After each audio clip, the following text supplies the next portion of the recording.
On Thanksgiving, my mother handed out thousands of dollars in luxury gifts to everyone at the dining table except me. When I finally asked why I was skipped, she looked me dead in the eye and told me I brought absolutely no value to our family. She thought she was putting a lonely 34-year-old paper pusher in her place. What she did not know was that I secretly owned the shell company that held the mortgage to the very house we were sitting in. And I also controlled the venture capital fund, keeping her golden boy son out of federal prison. 3 weeks later, they found out the hard way. Before I continue this story, let me know where you are watching from in the comments below. Hit like and subscribe if you have ever had to cut ties with toxic family members who severely underestimated your worth. My name is Maya. Growing up in Atlanta, our family dynamic was always built on a foundation of strict appearances and rigid hierarchies. My mother, Beatrice, was the undisputed matriarch of the family. She demanded absolute perfection and unwavering loyalty, but that loyalty was exclusively a one-way street. I spent my entire childhood and most of my adult life twisting myself into knots, trying to earn a permanent seat at her table. Meanwhile, my older brother Marcus was handed the world on a silver platter. He was the golden child, the son who could do no wrong, while I was the emotional punching bag. The smell of truffle stuffed turkey and freshly baked pecan pie filled the massive dining room of my mother's estate that evening. I had arrived early and spent 12 grueling hours in the kitchen cooking more than half the food spread out on the table.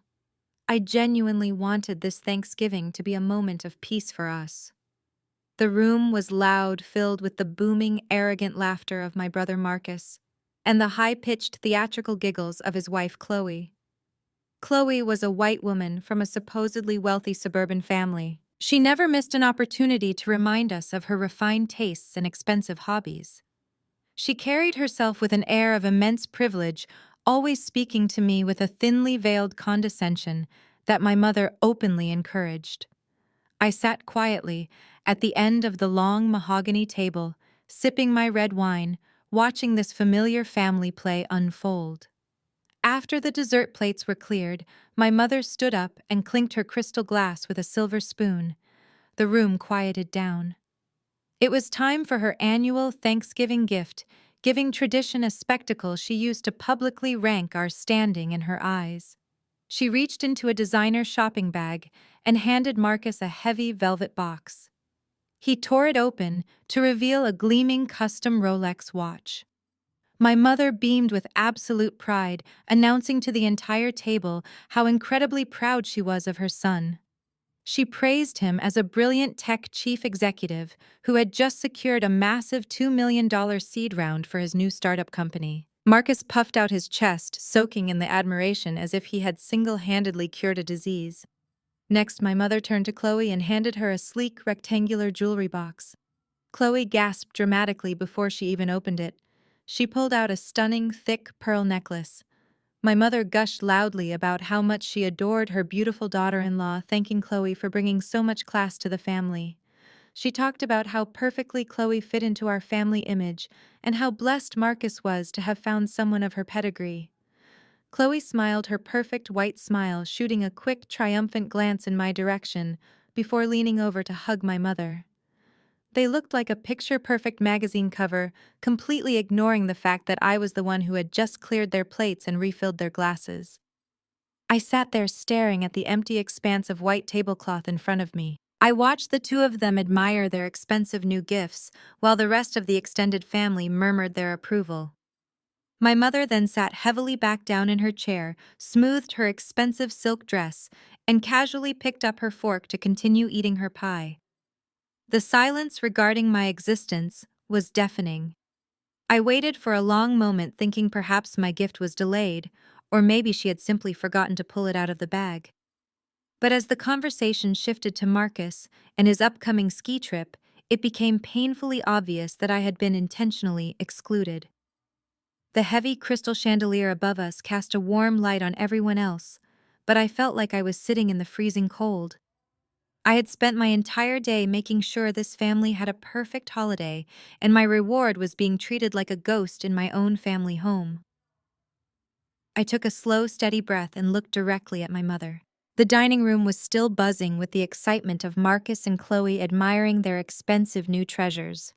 I kept my voice perfectly level, refusing to let my emotions show. I asked her simply and clearly if she had perhaps forgotten my gift. The joyous chatter around the mahogany table died instantly. The clinking of crystal glasses and silver forks stopped. Everyone stared at me. My mother did not blink. She slowly folded her linen napkin and placed it deliberately beside her plate. She leaned forward, resting her elbows on the table, and her face shifted into an expression of profound pity mixed with absolute disgust. She looked me directly in the eyes and said that gifts in this house were a reflection of gratitude. She told me that she only rewarded the children who brought prestige, pride, and tangible value to the family name. She let that statement hang in the heavy air for a few agonizing seconds, ensuring the public humiliation could fully sink into my skin. Then she really started to dig deep. My mother reminded the entire table that I was a 34-year-old woman with no husband and no prospects. She said my biological clock was not just ticking, it had stopped entirely. In her eyes, my lack of a traditional family meant I was a dead end to her legacy. But she did not stop there. She attacked my career with surgical precision. She told me that hiding behind a computer at some nameless corporate office brought absolutely zero honor to her social circle. She compared me to the children of her friends at the church, bragging about how they were all successful doctors, top-tier lawyers, or marrying into massive generational wealth. She said my life was a monument to quiet mediocrity. She finished her speech by stating she refused to waste her hard-earned money pretending to be proud of a daughter who offered no return on investment. The sheer brutality of her words should have shattered me right there in my seat. But before the suffocating silence could even settle, Chloe jumped in. Chloe reached up and absent-mindedly stroked her thick, new pearl necklace, letting her fingers linger on the expensive stones. She used a voice so dripping with fake sweetness it made my stomach turn. Chloe said, "Oh, Maya, please do not let it get you down."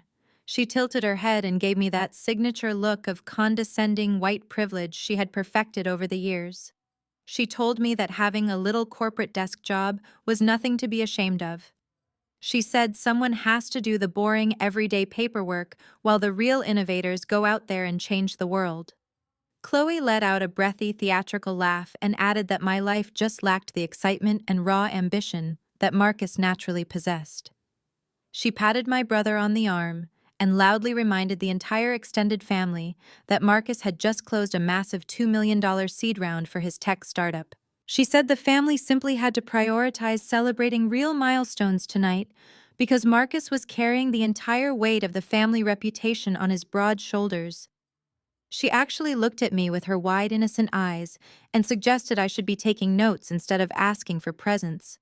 She framed her insults as gentle advice, wrapping her cruelty in a shiny bow of fake sisterly concern. Marcus could never resist an opportunity to hear himself speak. He eagerly took the opening his wife provided. He puffed out his chest, leaned back in his heavy oak chair, and adjusted his custom Rolex so it caught the warm light from the crystal chandelier. He looked down his nose at me and shook his head like a disappointed teacher dealing with a slow student. Marcus told me that my real issue was my complete lack of a wealth mindset. He launched into an unbearable, arrogant tech bro lecture right there at the dinner table. He said I was perfectly comfortable being a mindless worker bee, while he was out there disrupting industries and building a modern empire. He told me that success is a choice, and I was actively choosing to be average. He used empty buzzwords like grinding networking and scaling acting, as if he had built his business from the dirt up, instead of constantly relying on the financial safety nets our mothers secretly provided. He told me that if I ever wanted to sit at the adult table and be treated like a real winner, I needed to stop acting like a victim and start building something of my own. He pointed his fork at me and said the universe rewards bold risk-takers, not timid paper pushers. He genuinely believed he was a self-made genius, gracefully bestowing his infinite business wisdom upon his pathetic younger sister. I sat there listening to this endless chorus of insults. My mother, the matriarch, who judged human worth entirely by social status and public appearances. My sister-in-law, the entitled outsider, who used my family as a personal bank while pretending to be our refined savior. And my brother, the arrogant golden child, who was secretly driving his company into the ground while lecturing me about financial literacy. They took turns trying to make me feel small. They fed off each other, building a fortress of arrogance right in front of me. They thought they had successfully put the pathetic spinster sister back in her corner. The room felt incredibly suffocating. The air was thick with their shared delusion and toxic superiority. I looked at the three of them, their faces flushed with the thrill of tearing me down. They felt so incredibly powerful in that moment. They had absolutely no idea who they were actually talking to. I did not break eye contact with my mother. I let the heavy silence stretch, allowing their smug smiles to slowly falter as they waited for my reaction. They were practically holding their breath, expecting a meltdown. They wanted tears. They wanted me to raise my voice, defend myself, and play the role of the hysterical, rejected daughter so they could call me crazy and feel entirely justified in their cruelty. Instead, I reached into my lap and picked up my thick linen napkin.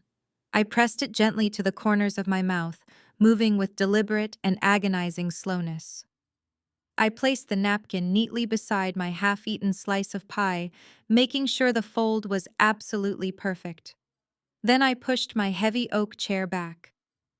The wood scraped loudly against the marble floor, cutting violently through the thick tension in the room. I stood up to my full height, smoothing out the front of my tailored silk dress. The sudden shift in my physical presence caught them off guard. Chloe shifted uncomfortably in her seat, clutching her new pearl necklace, while Marcus stopped admiring his watch and actually looked at me. My mother remained rigid, but her eyes narrowed, trying to read my expression. There was nothing for her to read. My face was a completely blank slate. I leaned down and picked up my leather handbag from the floor. I snapped open the gold clasp and reached inside my fingers, brushing past the keys to my luxury penthouse and the encrypted security fob to my corporate executive office. I bypassed my black cards and pulled out a crisp new $100 bill. I held it between my index and middle finger for a brief moment, making sure the ambient light caught the green ink so everyone at the table could see exactly what it was. I leaned forward slightly and dropped the bill right in the center of my empty dinner plate. It landed with a soft flutter that somehow felt louder than any shouting match we had ever had. I looked directly into my mother's cold eyes. I kept my voice incredibly soft but dangerously steady. I told her that since she felt my presence was such a terrible burden on her family finances, I would gladly pay for my own portion of the holiday meal. I added that I had already covered the cost of the imported groceries, the expensive wine they had been guzzling all night, and the 12 hours of intense manual labor it took to cook her entire feast.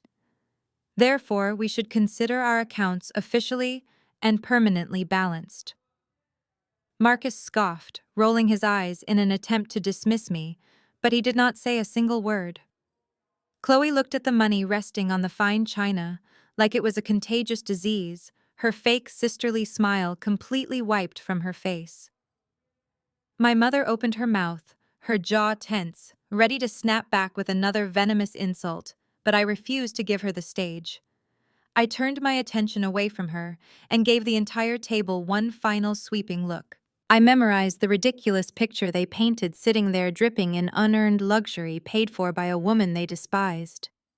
I told them in a voice completely devoid of any warmth or emotion that I sincerely hoped they would enjoy the rest of their evening.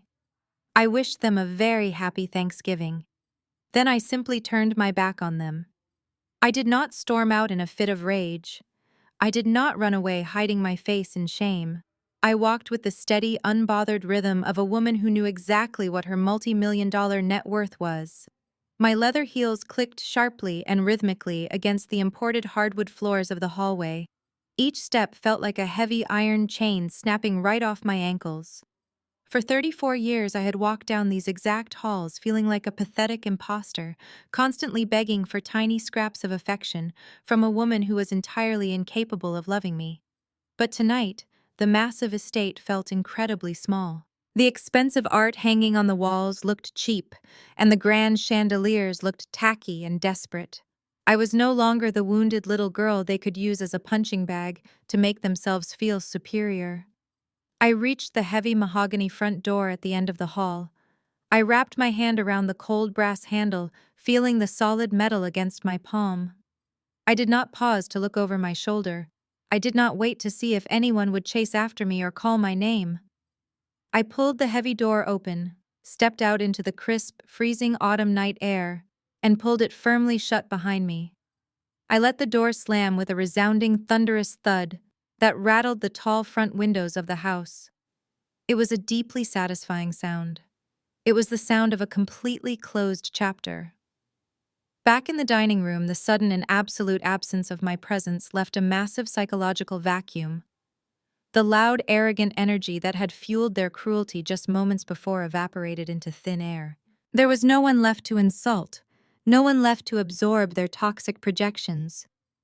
They were left sitting in complete silence, staring at the single $100 bill resting peacefully on my plate. The truffle-stuffed turkey grew cold on the table. The expensive champagne suddenly turned sour in their mouths. They genuinely thought they had won the battle by pushing me out of the house and putting me in my place. They celebrated their cruel little victory.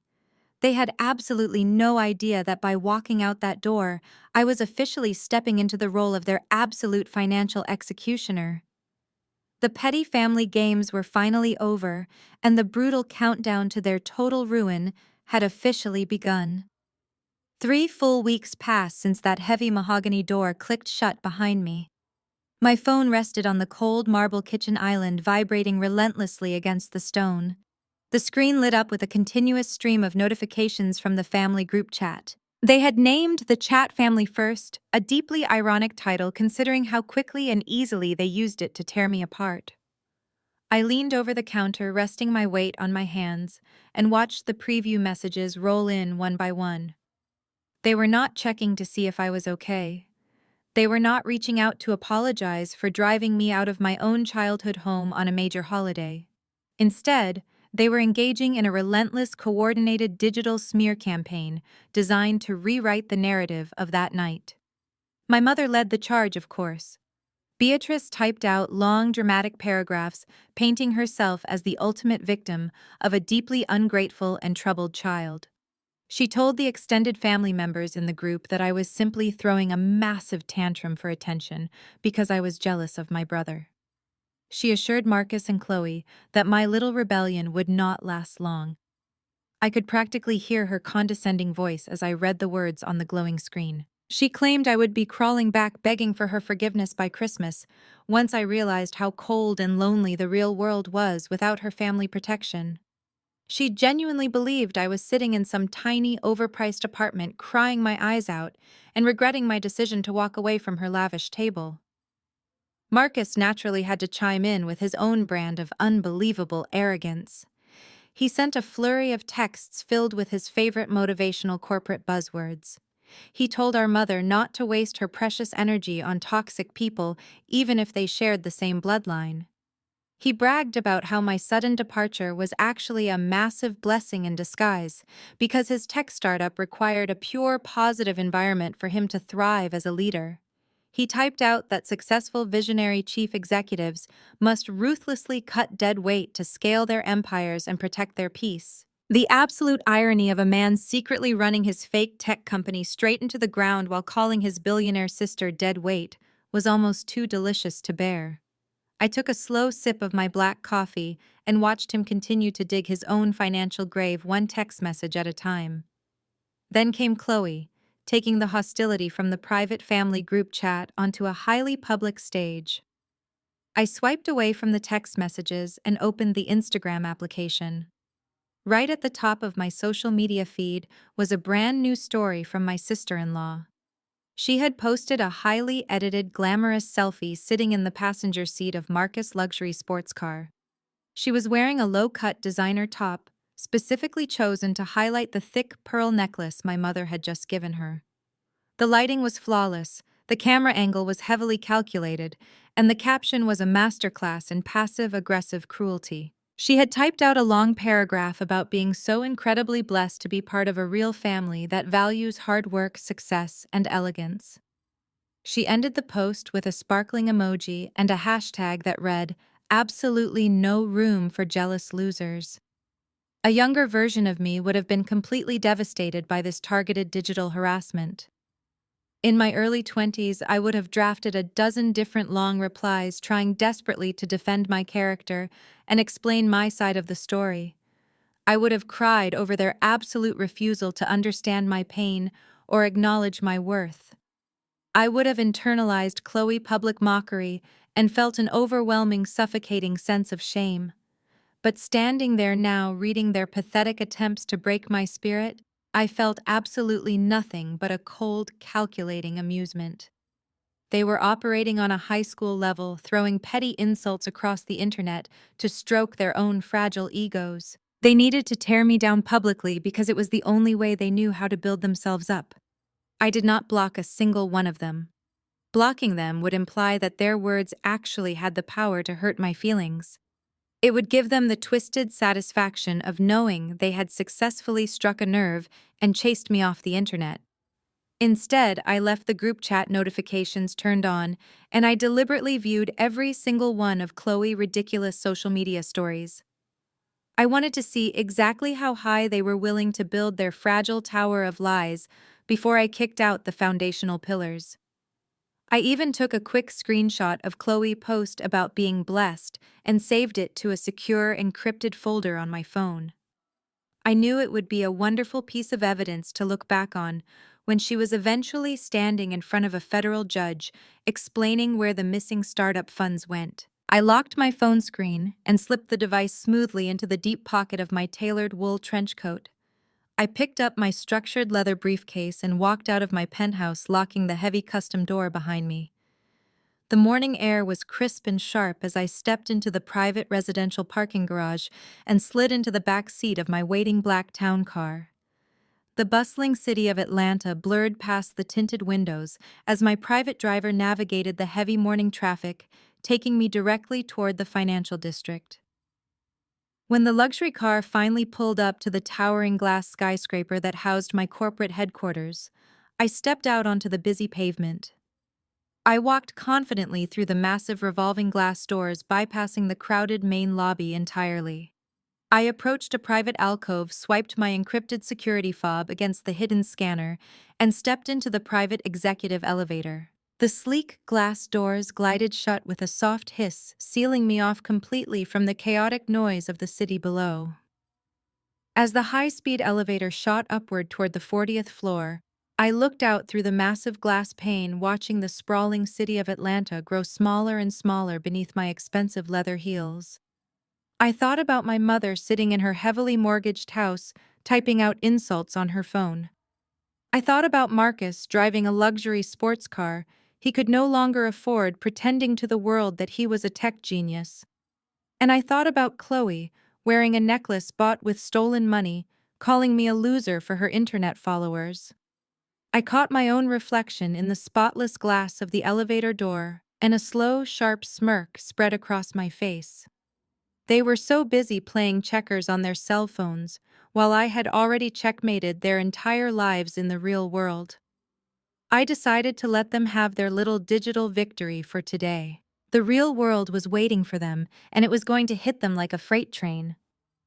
The elevator chimed softly as the doors slid open to the 40th floor. I stepped out onto the polished marble floor of Sterling & Vance, one of the most ruthless and successful mergers and acquisitions firms in the entire southeastern United States. The panoramic floor-to-ceiling windows offered a breathtaking, unobstructed view of the downtown Atlanta skyline. As I walked down the expansive central corridor, the atmosphere shifted immediately. There were no insults here. There was no condescension. Junior analysts stepped aside and nodded politely as I passed. Senior executives raised their coffee cups in silent, respectful greeting. I was not the pathetic spinster sister in this building. I was a senior partner, and everyone on this floor knew exactly how much blood, sweat, and sheer intellect it took for me to earn that title. My corner office was a testament to that hard-won authority. It was a massive glass-walled sanctuary, perfectly soundproofed and decorated in sharp minimalist tones. I walked past my dedicated executive assistant who immediately handed me a tablet loaded with the morning global market reports. I did not even have to ask for my coffee. It was already waiting on my massive custom desk, exactly the way I liked it. I set my leather briefcase down and walked over to the glass wall, looking down at the tiny cars crawling along the highway far below. It was almost comical to think about Chloe sitting in her leased sports car, mocking my little corporate desk job. My family genuinely believed I spent my days filing paperwork and fetching coffee from middle management. They had absolutely no idea that my actual job involved dismantling bloated corporations, orchestrating hostile takeovers, and ruthlessly stripping down bankrupt businesses for their valuable assets. I did not push paper. I pushed entire companies off the financial cliff when they failed to meet their margins. When Chloe laughed at my lack of ambition, she was entirely unaware of the bloodbath I had orchestrated just the week prior. I had single-handedly forced a century-old manufacturing conglomerate into liquidation, saving my clients over $80 million while simultaneously firing a board of directors who thought they could outsmart me. They tried to intimidate me with the same condescending tones my brother used at the dinner table. It took me exactly 4 days to legally strip them of their stock options and freeze their golden parachutes. I did not flinch when grown men cried in my conference room begging for extensions. I simply slid the contracts across the table and handed them a pen. But my role as a senior partner was only the public-facing side of my career. The real power, the weapon I had spent the last decade carefully forging, was entirely off the books. 7 years ago, I took my massive corporate bonuses and quietly established an anonymous venture capital fund. I named it Apex Holdings. Through a complex web of shell companies and strict non-disclosure agreements, I became a ghost in the financial sector. I provided seed money to desperate tech startups and aggressively bought up distressed real estate debt. I operated completely in the shadows, letting hired lawyers and proxy executives be the public face of the firm. My family worshipped wealth, but they only understood the loud, flashy kind of money. They understood designer bags, luxury watches, and leased cars. They had no concept of quiet institutional power. They did not understand the kind of wealth that can completely erase a person's livelihood with a single signature. Apex Holdings was my masterpiece. It was a financial phantom designed to hunt in the deep waters where the real money moved. While Marcus was busy attending pointless networking mixers and posting motivational quotes on social media, I was analyzing risk algorithms and buying up toxic debt packages. I targeted arrogant startup founders who burned through cash too quickly, and I bought their loans for pennies on the dollar. I became the unseen landlord, the invisible bank, and the silent executioner for dozens of failing enterprises. I was not born with this killer instinct. It was methodically beaten into me by years of emotional neglect. Growing up in a house where love was treated as a transactional currency taught me a very dangerous lesson. It taught me that vulnerability was a fatal weakness, and leverage was the only thing that actually mattered. While Marcus was busy being groomed for greatness and praised for his mediocrity, I was left alone in the dark. But the dark is a fantastic place to grow if you know how to adapt. The constant rejection did not break me. It forged me into an absolute apex predator in the financial world. Every time my mother belittled my achievements, I worked harder.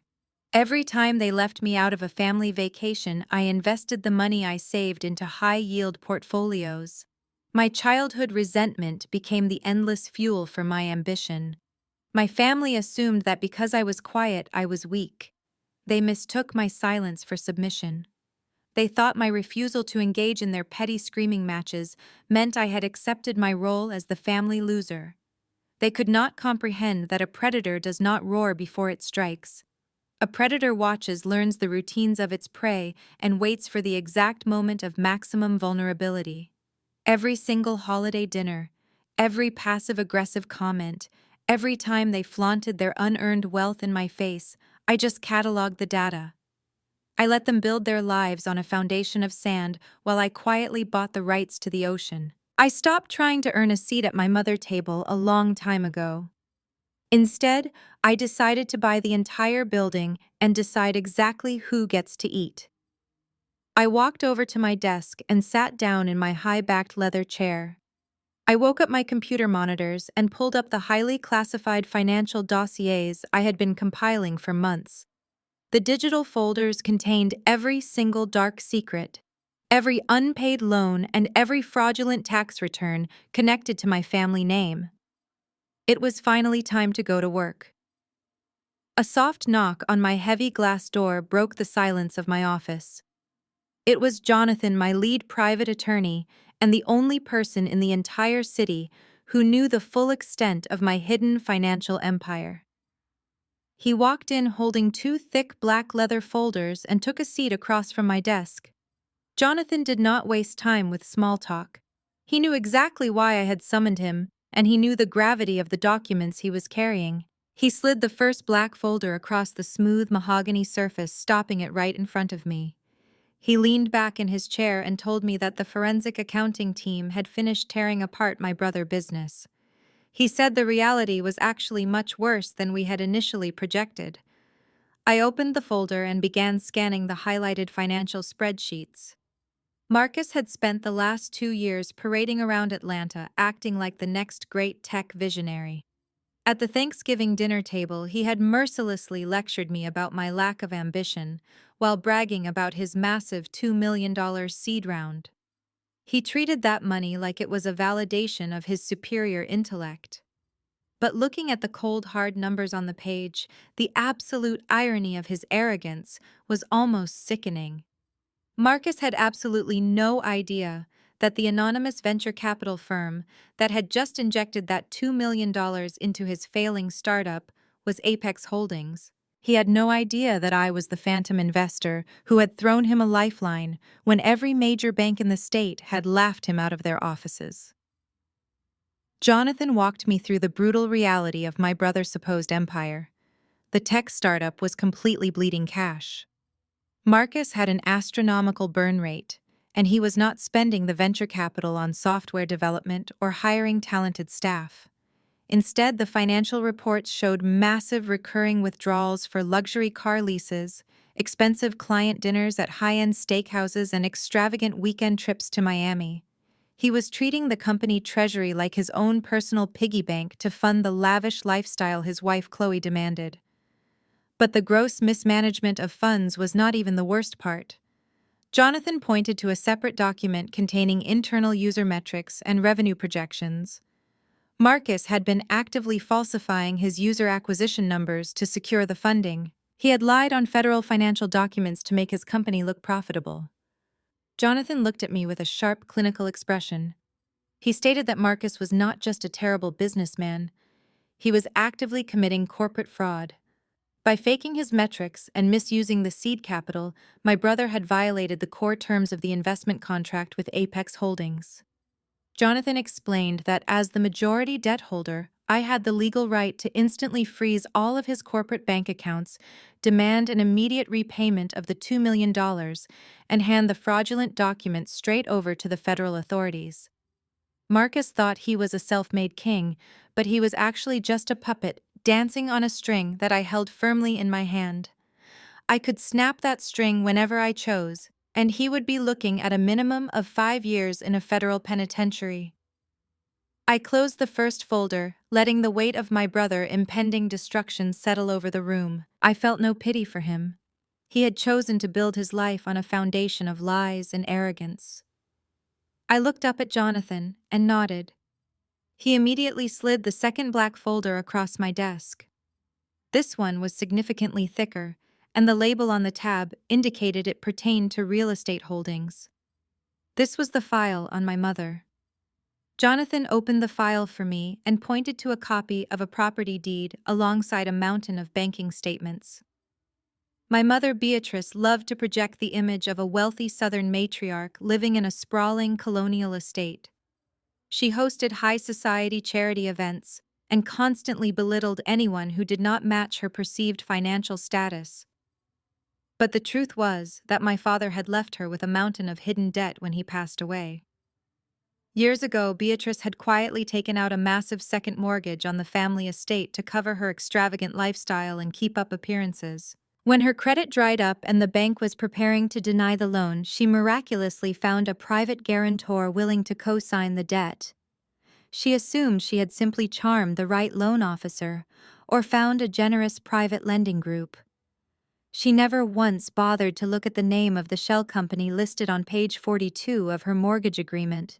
If she had, she would have discovered that I was the sole proprietor of that holding firm. For the past 5 years, I had been the silent guarantor keeping a roof over her head. When she missed payments because she was too busy buying designer clothes or throwing lavish parties, my company quietly covered the margins to keep the bank from foreclosing. I had spent hundreds of thousands of dollars secretly protecting the very family home I was just banished from. Jonathan tapped his pen against a recent bank notice inside the folder. He informed me that Beatrice was currently 3 months behind on her mortgage payments. She was heavily delinquent, and the only reason the bank had not already seized the property was because my shell company was listed as the ultimate financial safety net. Jonathan looked me dead in the eye and laid out my options. He told me that all I had to do was legally withdraw my status as the guarantor. Since Beatrice had already violated the terms of the loan by missing multiple consecutive payments, my withdrawal would trigger an automatic default clause. The bank would immediately issue a foreclosure notice, and she would be legally evicted from her precious estate within 30 days. I sat back in my leather chair and let out a slow, dark laugh. The sheer audacity of my family was breathtaking. My mother had sat at the head of a dining room table that I was secretly paying for and told me I brought absolutely no value to her life. My brother had looked down his nose at my corporate job while secretly funding his fake tech empire with my hard-earned money. They had built their entire identities, their pride, and their social standing directly on my shoulders. And instead of showing a shred of gratitude, they had spent my entire life trying to crush me into the dirt. I looked at the 2 black folders resting on my desk. They were not just legal documents. They were the loaded weapons my family had unwittingly handed to me. They had spent Thanksgiving trying to humiliate a lonely 34-year-old woman. They had no idea they had actually declared war on an apex predator who held the title deeds to their entire existence. I laced my fingers together, resting them on the polished wood of my desk. I looked at Jonathan and told him to prepare the necessary paperwork. The time for quietly absorbing their abuse was officially over. Jonathan did not even have to leave the room. He simply reached into his slim leather briefcase and pulled out 3 separate stacks of thick legal paper. He had anticipated my decision before he even walked into my office. He knew the kind of woman I was, and he knew that I did not tolerate liabilities, especially when those liabilities were masquerading as family. He placed the 3 documents neatly on my desk, aligning them with absolute precision. I reached into the inner pocket of my blazer and pulled out my heavy black Mont Blanc fountain pen.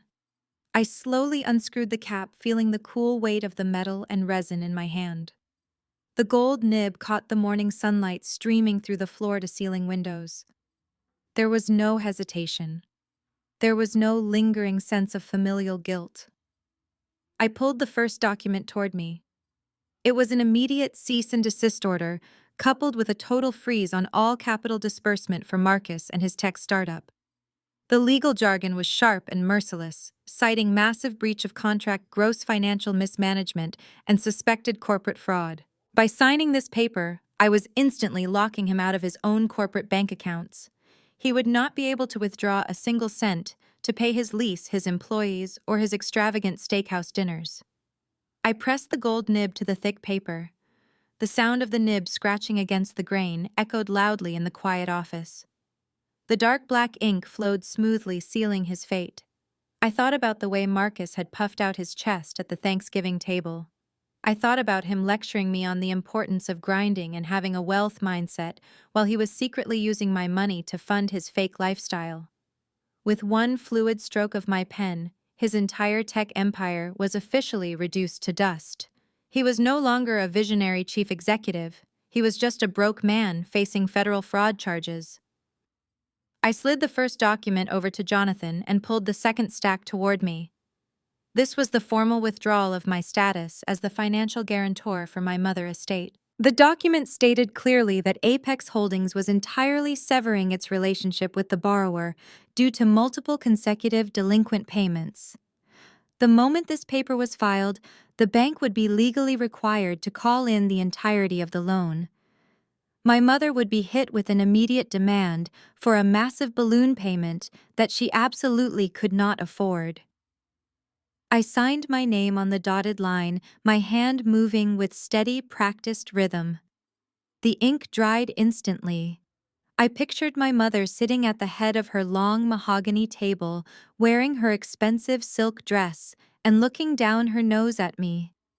I remembered the cold disgust in her voice when she told the entire family that I brought zero value to her life. She had built her entire social identity around that sprawling colonial house.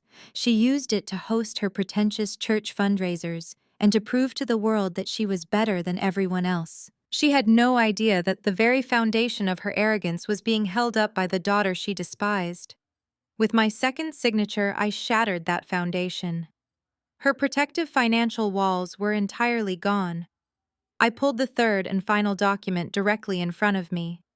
This was the killing blow. It was a formal eviction notice. Because my shell company effectively controlled the leverage and the deed structure of the defaulted property, this document initiated the immediate legal process to remove her from the premises. The notice gave her exactly 30 days to pack up her perfect life and vacate my property. 30 days to look her high society friends in the eye and explain why she was being thrown out onto the street. I pressed the pen down for the third time. The scratching sound felt incredibly satisfying. It was the sound of decades of emotional abuse finally being answered. I signed my name with a sharp, decisive flourish. I did not feel a single ounce of pity. They had made their choices. They had deliberately chosen to treat me like an outsider, a punching bag, and a pathetic failure. They wanted to play a vicious game of power and status, but they never bothered to check who actually owned the board. I carefully screwed the cap back onto my Mont Blanc pen and placed it gently on the polished wood of my desk. I gathered the 3 signed documents and handed them back to Jonathan. He took them, sliding them securely into his briefcase. The metallic click of the briefcase latches closing sounded exactly like a prison cell slamming shut. I looked up at my attorney and gave him his final instructions. I told him not to file the papers immediately. I wanted the delivery to be perfectly timed for maximum impact. I instructed him to wait until Monday morning, let them enjoy their weekend, let Marcus drive his leased sports car around the city, and let my mother host her Sunday church brunch in the house I owned. Let them live in their comfortable delusion for just 2 more days. But when Monday morning arrived, I wanted the documents hand-delivered by corporate couriers. I wanted the bank to auto-generate the foreclosure warnings directly to my mother phone. I wanted Marcus to swipe his corporate credit card for his morning coffee and have it violently declined. I wanted the reality of their situation to hit them all at the exact same moment. Jonathan gave a sharp professional nod, acknowledging the ruthless strategy. He stood up from his chair, adjusted his suit jacket, and walked out of the glass-walled office, leaving me entirely alone. I stood up and walked back over to the massive window, looking out over the sprawling city skyline. The trap was officially sprung. The grenade pin had been pulled and tossed onto the floor of their perfect little lives. Now there was nothing left to do but wait for the inevitable explosion. Monday morning arrived exactly as I had orchestrated. Across town, Marcus was standing in front of the floor-to-ceiling mirror in his lavish corner office. He was adjusting the collar of his tailored Italian suit and admiring the custom Rolex our mother had just bought him. His startup headquarters was a textbook example of tech bro excess. It featured exposed brick walls, imported espresso machines, nap pods, and a massive neon sign bearing the company logo. All of it was leased, all of it was heavily overpriced, and all of it was paid for by my venture capital fund. Outside his office door, a small crowd of local tech bloggers and industry journalists was gathering in the open floor plan area. Marcus had called a press conference to publicly brag about securing his $2 million seed round. He was practicing his speech under his breath, repeating his favorite empty buzzwords about disrupting the market and visionary leadership. He felt like an absolute king, preparing to address his loyal subjects. The heavy glass door to his office suddenly violently swung open. Marcus spun around, an angry reprimand already forming on his lips for whoever dared to interrupt his morning ritual. But the words died in his throat when he saw his chief financial officer, Greg, standing in the doorway. Greg was a seasoned accountant who usually maintained a calm, professional demeanor. Right now, he looked like he was about to have a massive heart attack. His face was entirely drained of color, his tie was loosened, and he was sweating profusely despite the heavy air conditioning. Greg did not bother closing the door behind him. He walked straight up to Marcus, clutching a stack of freshly printed documents in his shaking hands. Greg told Marcus that they had a catastrophic problem. Marcus scoffed, annoyed by the intrusion, and told Greg to handle whatever minor payroll glitch was happening because the press conference was starting in 10 minutes. Greg shook his head violently and slammed the papers down onto the glass desk. He told Marcus there would be no press conference. He explained in a high-pitched, panicked voice that their primary operating accounts had just been locked. Every single corporate credit card was suddenly declining. The payroll wire transfers that were supposed to clear that morning had aggressively bounced back. Marcus stared at him, completely confused. He told Greg to call the bank and fix the routing error immediately. But Greg pulled up his tablet and shoved the screen directly into Marcus' face. It was not a bank error. It was a direct legal mandate from Apex Holdings, the anonymous venture capital firm that had just injected $2 million into their company. Greg explained that Apex Holdings had filed an emergency injunction at 9 o'clock sharp. They had initiated a total freeze on all capital disbursement, citing a massive breach of contract. Marcus felt his stomach drop, but his deep-seated arrogance quickly took over. He grabbed his desk phone and demanded the direct contact number for the Apex Holdings representative.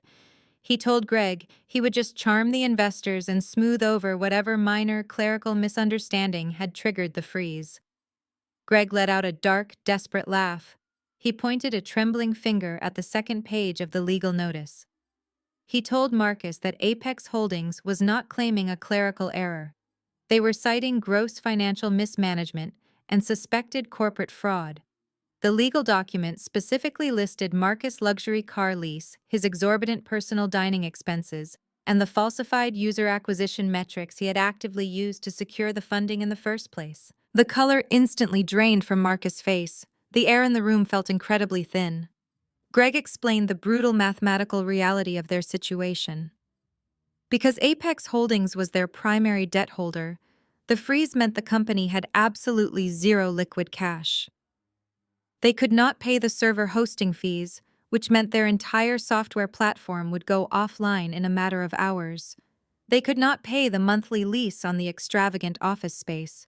They could not even afford to buy the journalists outside a cup of coffee. Greg looked at Marcus with absolute terror in his eyes and stated that unless they found a massive injection of emergency cash within the next 3 hours, the company would be forced to file for absolute bankruptcy by noon. The reality of the situation hit Marcus like a physical blow to the chest. The walls of his expensive glass office suddenly felt like a cage. He looked out into the bullpen where the journalists were taking their seats, waiting to hear his brilliant speech. Panic began to claw at his throat. He ordered Greg to go out there and cancel the press conference immediately. He told Greg to make up a lie about a family emergency or a sudden scheduling conflict, just get the reporters out of the building before they caught wind of the financial collapse. As Greg rushed out to handle the confused crowd, Marcus slammed his office door shut and locked it. He began pacing frantically across the expensive Persian rug. His mind was racing, trying to find a loophole, a way out of the disaster. He pulled his cell phone from his pocket and immediately dialed his wife. The phone rang multiple times before Chloe finally answered with a deeply annoyed sigh. She was at her exclusive luxury gym, getting a morning massage. Marcus did not even bother asking how she was. He immediately started talking a mile a minute, explaining that the company accounts were frozen and the investors were launching an aggressive forensic audit. He told her they needed to transfer any available personal funds into the corporate account just to keep the lights on until he could figure out a solution. Instead of offering support, Chloe immediately became defensive and angry. Her voice rose to a shrill pitch as she complained that her black card had just been declined at the spa reception desk. She demanded to know why Marcus was cutting off her access to money. Marcus tried to explain the severity of the fraud charges and the very real threat of federal prison, but Chloe completely refused to listen.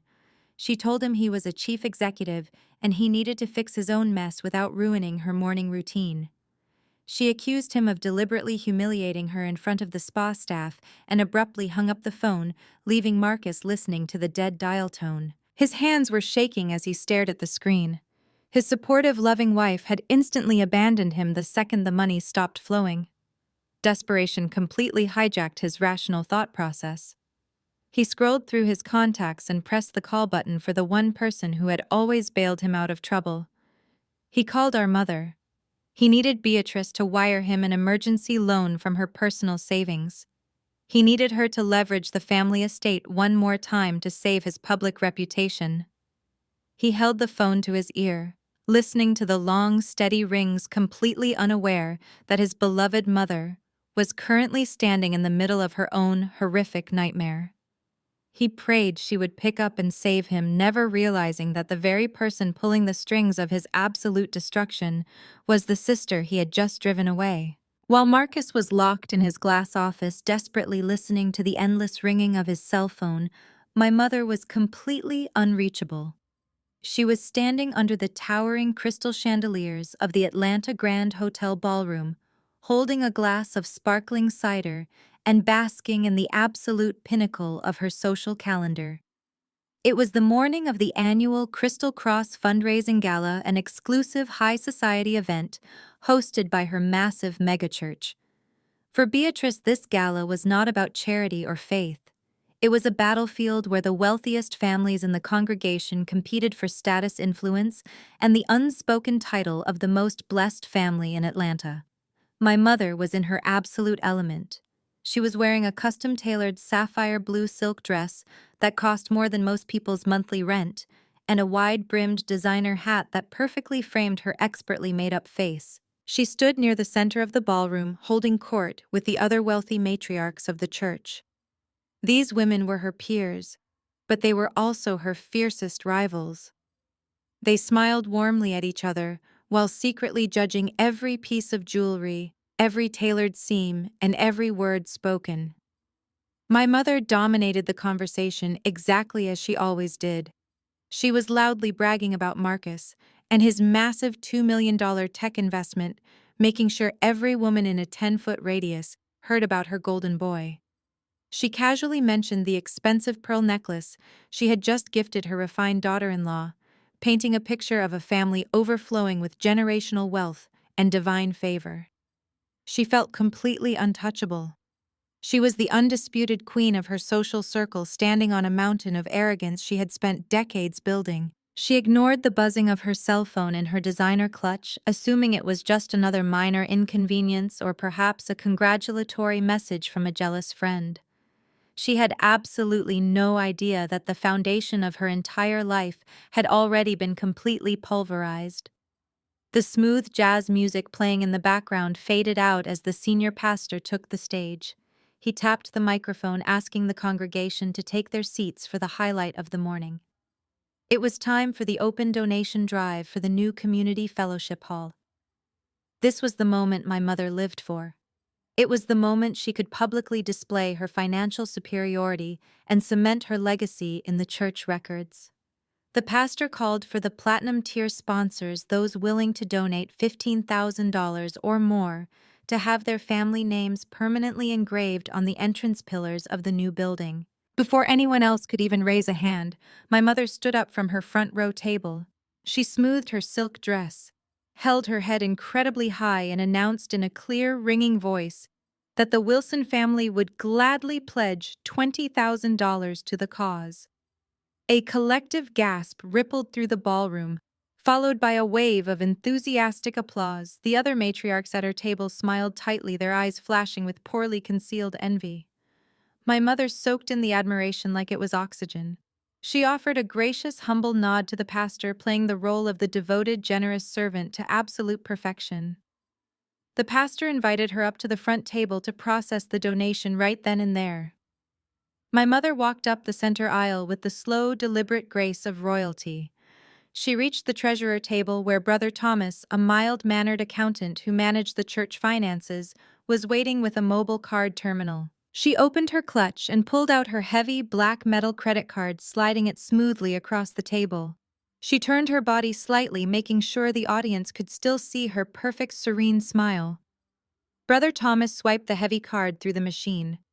The terminal processed for a few seconds before letting out a sharp, loud beep.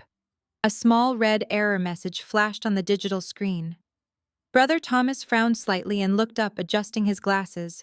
He leaned in and whispered politely that there seemed to be a slight reading error and asked to swipe it again. My mother kept her smile frozen in place, but a tiny flicker of annoyance crossed her eyes. She told him to go ahead, waving her hand dismissively and loudly, joking that bank security is always so overprotective with large transactions. Brother Thomas swiped the card a second time. The machine beeped again, louder this time. The screen flashed the words, "Transaction declined." The color drained slightly from Brother Thomas' face. He was terrified of embarrassing one of the most powerful women in the church. He stammered, apologizing, and quietly informed her that the bank was refusing the charge. My mother let out a sharp, forced laugh, her serene facade beginning to crack at the edges. She quickly reached into her bag and pulled out her secondary platinum card, the one tied directly to the equity line of her sprawling estate. She pushed it into his hand, demanding he run it immediately and stop wasting her precious time. He inserted the chip. The machine processed. Beep. Declined. The silence at the front of the ballroom suddenly felt incredibly heavy. The polite applause from the crowd had completely died down. The people sitting in the front rows were beginning to notice the delay. The tight smiles on the faces of the rival matriarchs were slowly shifting into expressions of intense, predatory curiosity. My mother felt a cold bead of sweat form at the base of her neck. Her heart began to race, hammering wildly against her ribcage. She snatched the cards back from Brother Thomas, her hands trembling slightly. She told him there was obviously a glitch with his cheap machine, and she would call her private banker to sort it out instantly. She turned her back to the crowd, trying to maintain her rigid posture, and pulled her cell phone from her clutch. The screen was completely lit up with a massive wall of notifications. There were 6 missed calls from Marcus, but those were immediately buried under a flood of urgent banking alerts. She opened the most recent message, expecting to see a standard fraud protection text asking her to verify the church donation. Instead, she opened an automated email from her primary mortgage lender. The subject line was written in bold red letters. Notice of immediate default and impending foreclosure. Her breath caught in her throat. She tapped the email, reading the crisp legal text with wide, terrified eyes.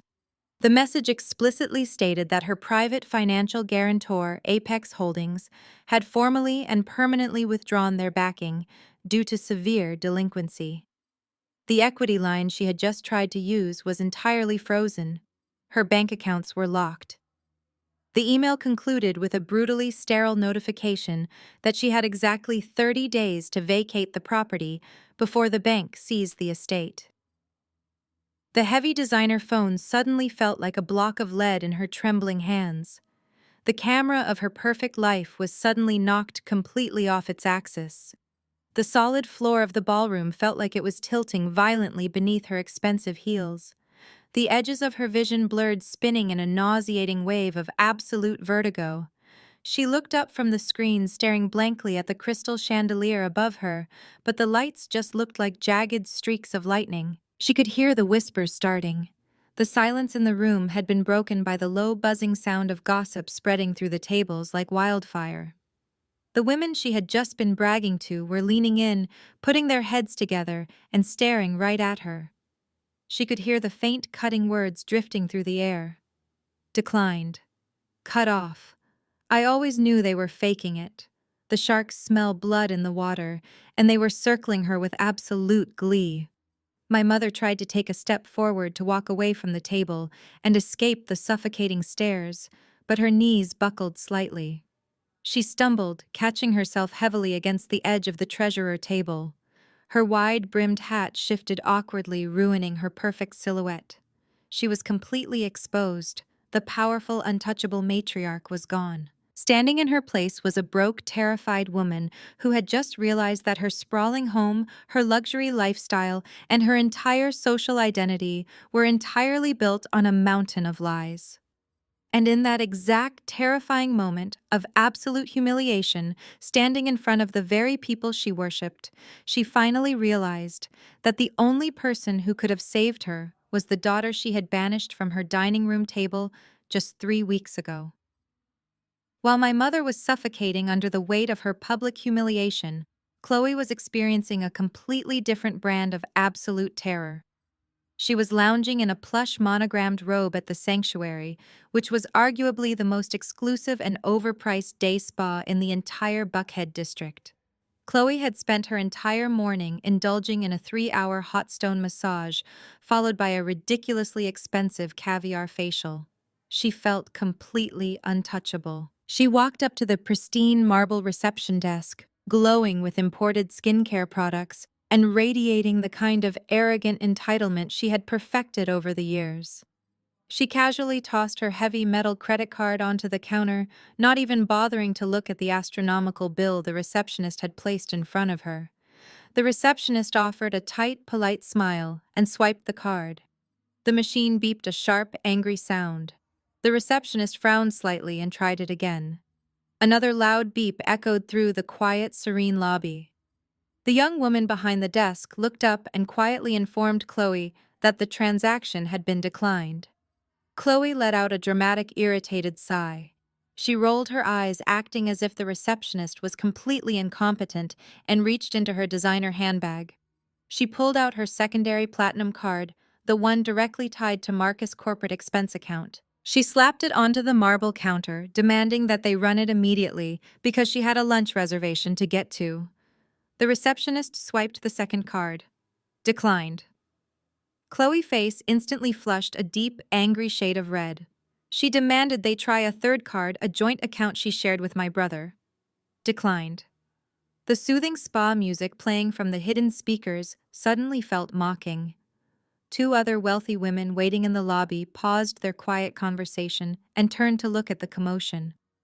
Chloe could feel their judgmental eyes burning into the back of her neck. She was the woman who constantly bragged about her limitless wealth on social media, and now she could not even pay for a facial. Panic and intense embarrassment flooded her system.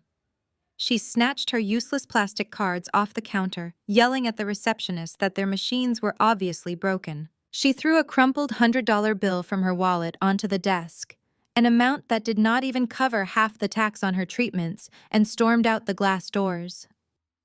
Chloe marched across the parking lot to her least luxury SUV, her hands shaking with absolute fury. She slid into the leather driver's seat and slammed the door violently. She pulled out her phone and called Marcus, ready to unleash a wave of hellfire. She assumed he was playing some sort of twisted financial control game, trying to put her on a restrictive budget without consulting her. But the call went straight to a generic voicemail. She threw her phone into the passenger seat, shifted the car into gear, and sped out of the parking lot, driving recklessly through the morning traffic toward their downtown penthouse. When she burst through the front door of their apartment, she did not even take off her shoes. The massive open-concept penthouse was dead quiet. She found Marcus sitting at the sprawling kitchen island. He looked like a complete ghost. His custom-tailored suit jacket was thrown carelessly onto the floor. His tie was completely undone, and his head was buried in his hands. Scattered across the expensive marble countertop were the printed legal documents Greg had brought him earlier that morning. Chloe did not ask him if he was okay. She did not care why her husband looked like his entire world had just ended. She launched right into a vicious, high-pitched screaming match. She hurled her heavy designer handbag across the kitchen where it slammed into a tall crystal vase resting on a side table. The vase tipped over and shattered into 100 pieces across the dark hardwood floor, but neither of them flinched. Chloe screamed that he was a pathetic, controlling freak for turning off her credit cards while she was in public. She yelled that she had never been so humiliated in her entire life and demanded he call the bank immediately to restore her access. Marcus slowly lifted his head and looked at his wife. His eyes were red and completely hollow. He did not yell back at first. He just let out a dry, broken laugh. He told her the cards were not turned off. They were completely drained. He told her his tech company was bankrupt, his accounts were frozen, and the investors were launching a massive federal fraud audit. He said they had absolutely nothing left. The sweet, supportive sister-in-law mask Chloe had worn for years instantly evaporated. The illusion of their perfect, loving marriage shattered faster than the crystal vase on the floor. Her face twisted into a mask of pure disgust. She stepped closer to the kitchen island and looked down at him with absolute contempt. She screamed that she did not sign up to be married to a broke loser. She told Marcus that she only tolerated his arrogant tech bro personality and his constant need for validation because he provided her with a lavish lifestyle. She listed off the luxury vacations, the designer clothes, the expensive dinners, laying bare the brutal transactional nature of their entire relationship. She called him a fraud and a failure, declaring she was packing her bags and leaving before the federal authorities dragged him out in handcuffs. Marcus jumped up from his bar stool, his own anger finally boiling over. He screamed right back at her, pointing a shaking finger at her chest. He reminded her that the only reason he had committed financial fraud in the first place was to fund her endless greedy demands. He yelled that her massive shopping sprees and ridiculous spa days were the exact personal expenses cited in the audit. But as they stood there screaming at each other, tearing their marriage apart, their eyes eventually fell back to the legal documents scattered across the marble counter. Chloe had pulled out her cell phone to check her banking app to see if there was any emergency cash left in her private accounts. She read aloud a notification from her bank stating that the line of credit connected to Marcus' business had been permanently revoked by the primary guarantor. Marcus stopped yelling. He looked down at the emergency injunction from Apex Holdings. He grabbed the paper, his eyes frantically scanning the dense legal jargon. He read the name of the holding company that owned the venture capital fund. It was the exact same parent company listed on Chloe banking app. And then Marcus remembered a conversation he had with his mother years ago about the silent holding firm that managed the second mortgage on the family estate. The name was completely identical. The realization hit them both at the exact same moment, stopping the screaming match dead in its tracks. This was not bad luck. This was not a random audit or a sudden economic downturn. Every single aspect of their financial ruin, from the frozen tech startup to the locked credit cards to the impending foreclosure on my mother house, was connected to one single mysterious parent company. They realized that someone had deliberately and meticulously funded their entire lives just to wait for the perfect moment to pull the rug out from under all of them simultaneously. They stared at each other in the dead silence of their luxury apartment, the terrifying truth finally sinking in. They were not just broke. They were being hunted. The heavy silence hanging inside the luxury penthouse was suddenly shattered by the sound of the front door violently crashing open. My mother stormed into the entryway looking like a woman who had just survived a shipwreck. Her wide-brimmed designer hat was sitting slightly crooked on her head, and her expensive sapphire blue silk dress was deeply wrinkled. She was clutching her cell phone so tightly her knuckles were completely white. She marched straight into the kitchen, completely ignoring the shattered crystal vase on the hardwood floor, and slammed her designer clutch down onto the marble counter. She looked at Marcus and Chloe, her chest heaving as she tried to catch her breath. She did not ask why they looked like they had just been screaming at each other. She immediately demanded that Marcus wire her $50,000 right that very second. She told him there had been an incredibly embarrassing banking error at the church gala, and some ridiculous holding company was threatening to foreclose on the family estate. She spoke with a frantic manic energy, waving her hands and insisting that he needed to fix it before her high society friends found out the truth. Marcus just stared at her, his eyes completely dead. He pushed the thick stack of legal documents across the marble counter toward her. He told his mother there was no money left to wire. He explained that his tech startup had just been seized by his primary investors. His corporate accounts were completely frozen, and the federal authorities were likely already building a massive fraud case against him. He pointed a trembling finger at the name Apex Holdings, printed at the top of the injunction, and told her that the exact same parent company had just cut off all of their lifelines at the exact same time.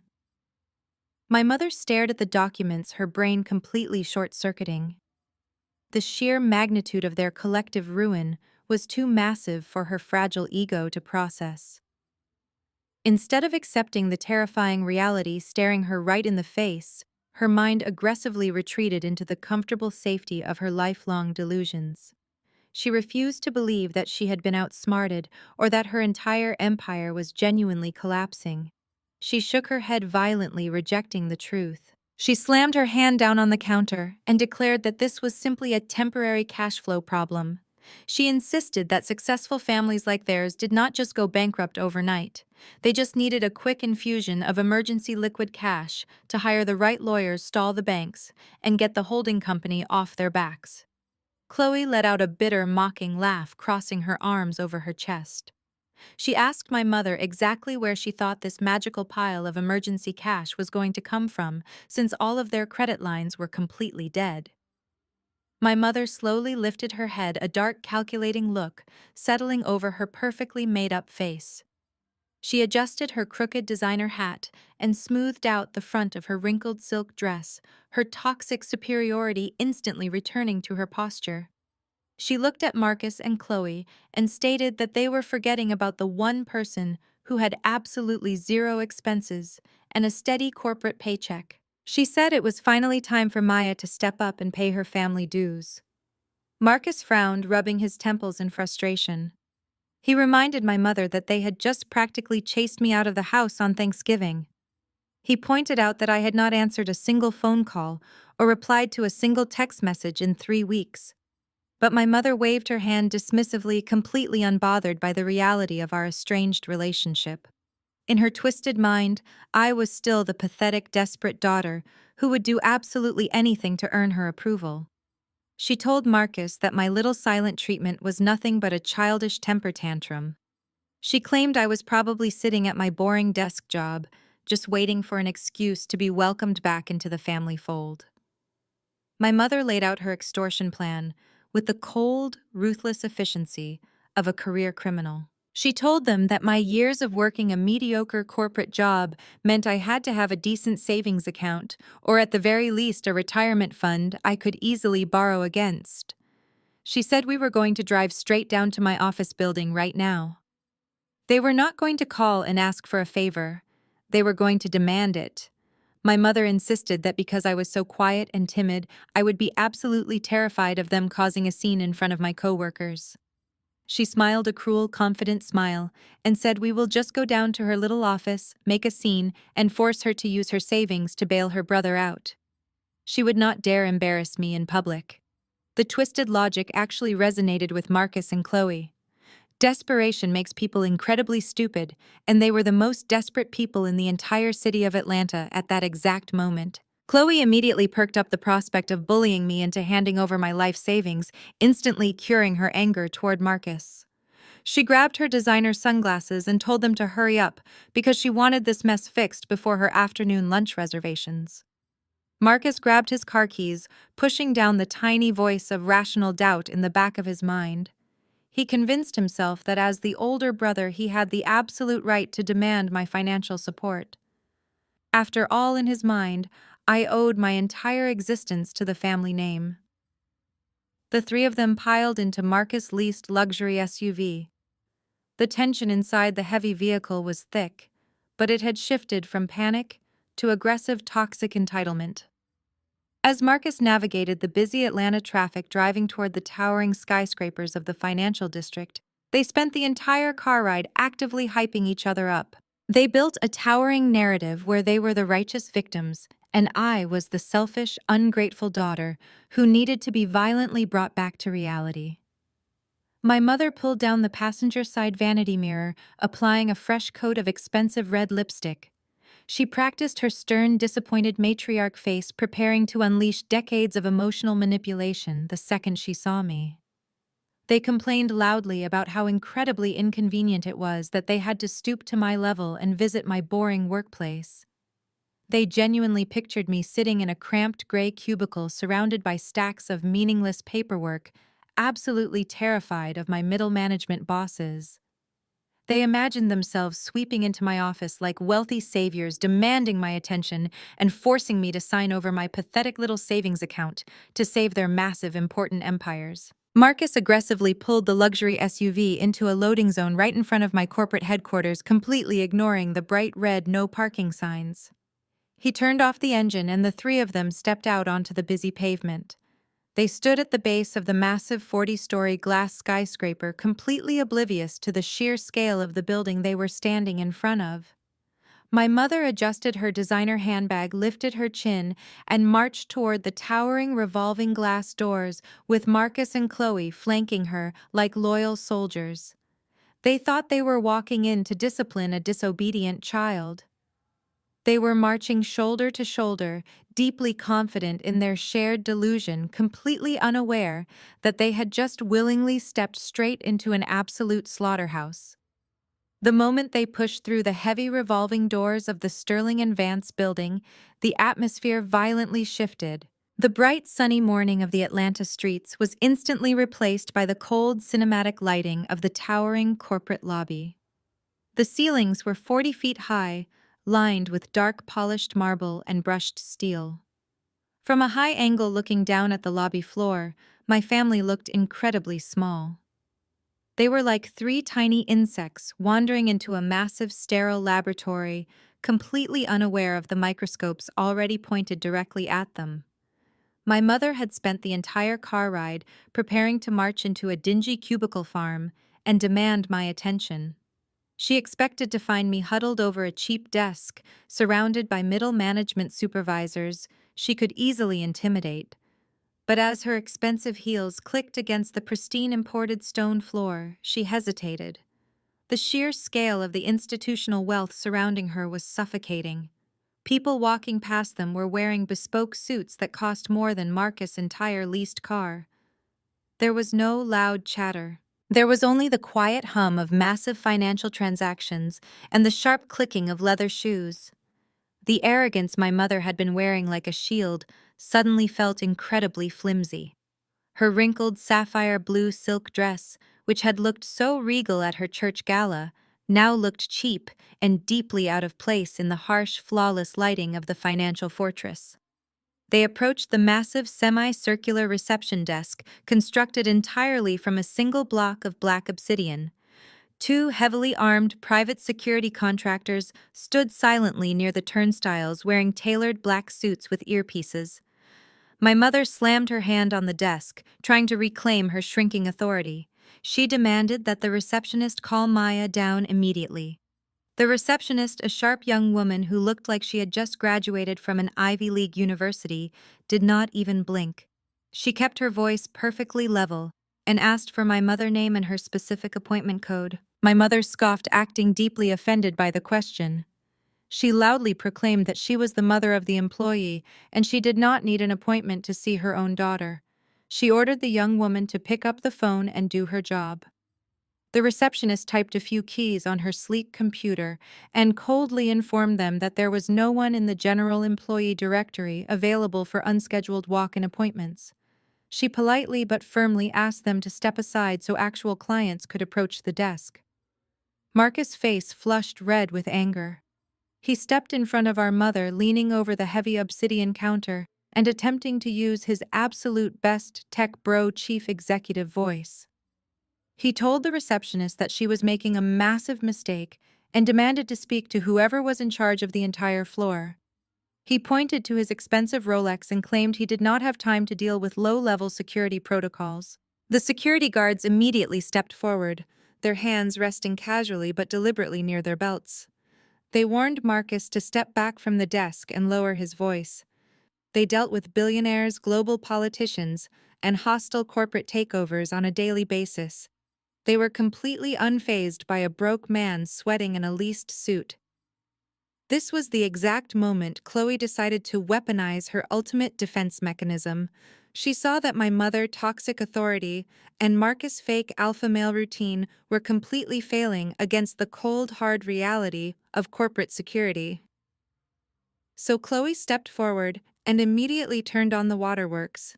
It was a masterclass in manipulative white privilege. Her face scrunched up, her eyes filled with dramatic tears, and her voice shot up 3 octaves. She began to cry hysterically, claiming that the security guards were aggressively threatening her. She pointed her manicured finger at the 2 stoic men in black suits and screamed that she felt incredibly unsafe. Chloe threw a massive public tantrum right in the middle of the pristine lobby.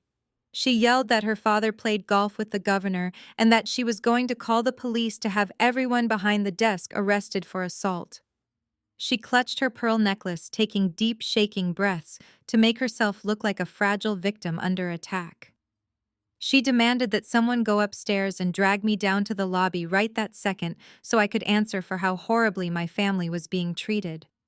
Her shrill voice echoed off the high marble ceilings, drawing the annoyed stares of hedge fund managers and international investors walking through the turnstiles. The security guards were completely unmoved by her hysterical performance.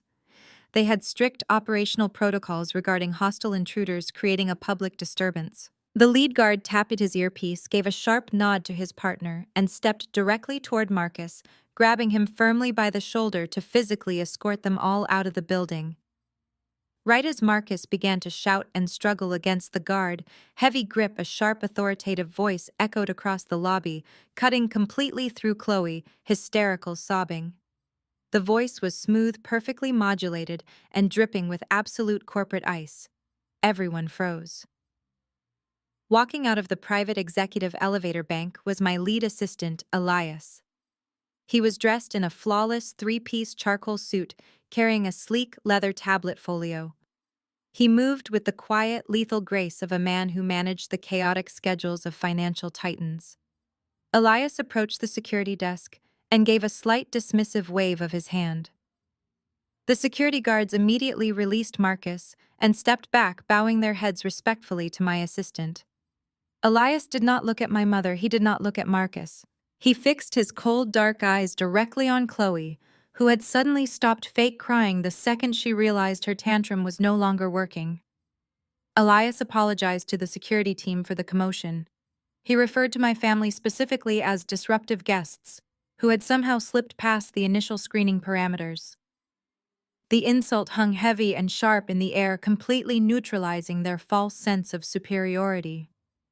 Elias then turned his attention to my mother, looking her up and down with polite corporate disgust. He informed her that her loud demands had been heard and relayed all the way up to the executive floor.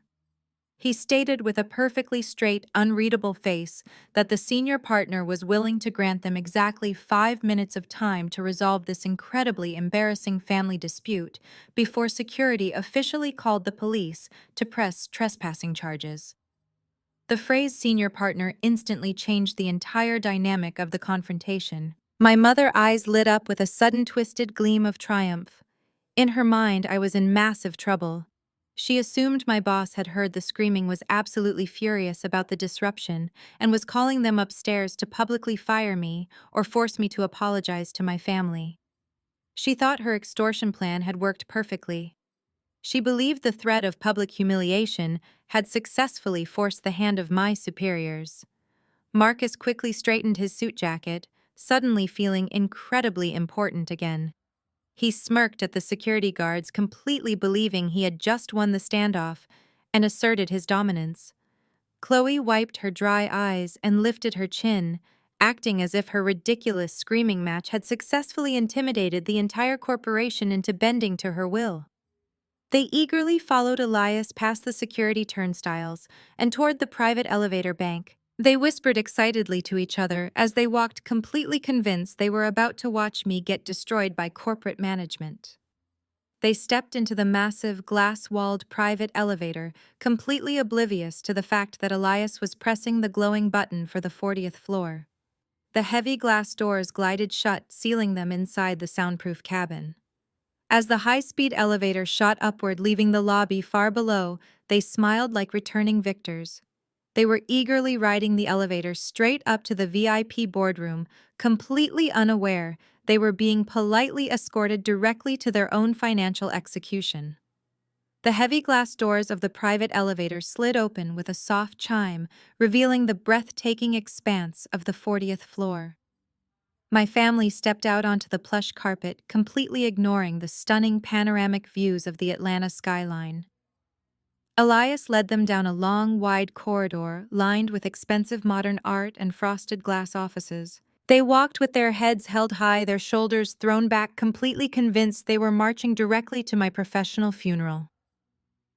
Elias stopped in front of the largest set of double doors at the very end of the hall. He pushed them open without a word, motioning for my family to step inside the VIP boardroom. It was a massive cavernous space dominated by a 30-foot solid mahogany conference table. The walls were lined with dark wood paneling and built-in presentation screens designed exclusively for high-stakes global negotiations. My family marched into the room fully expecting to find me standing nervously in the corner, being aggressively berated by a group of angry corporate executives.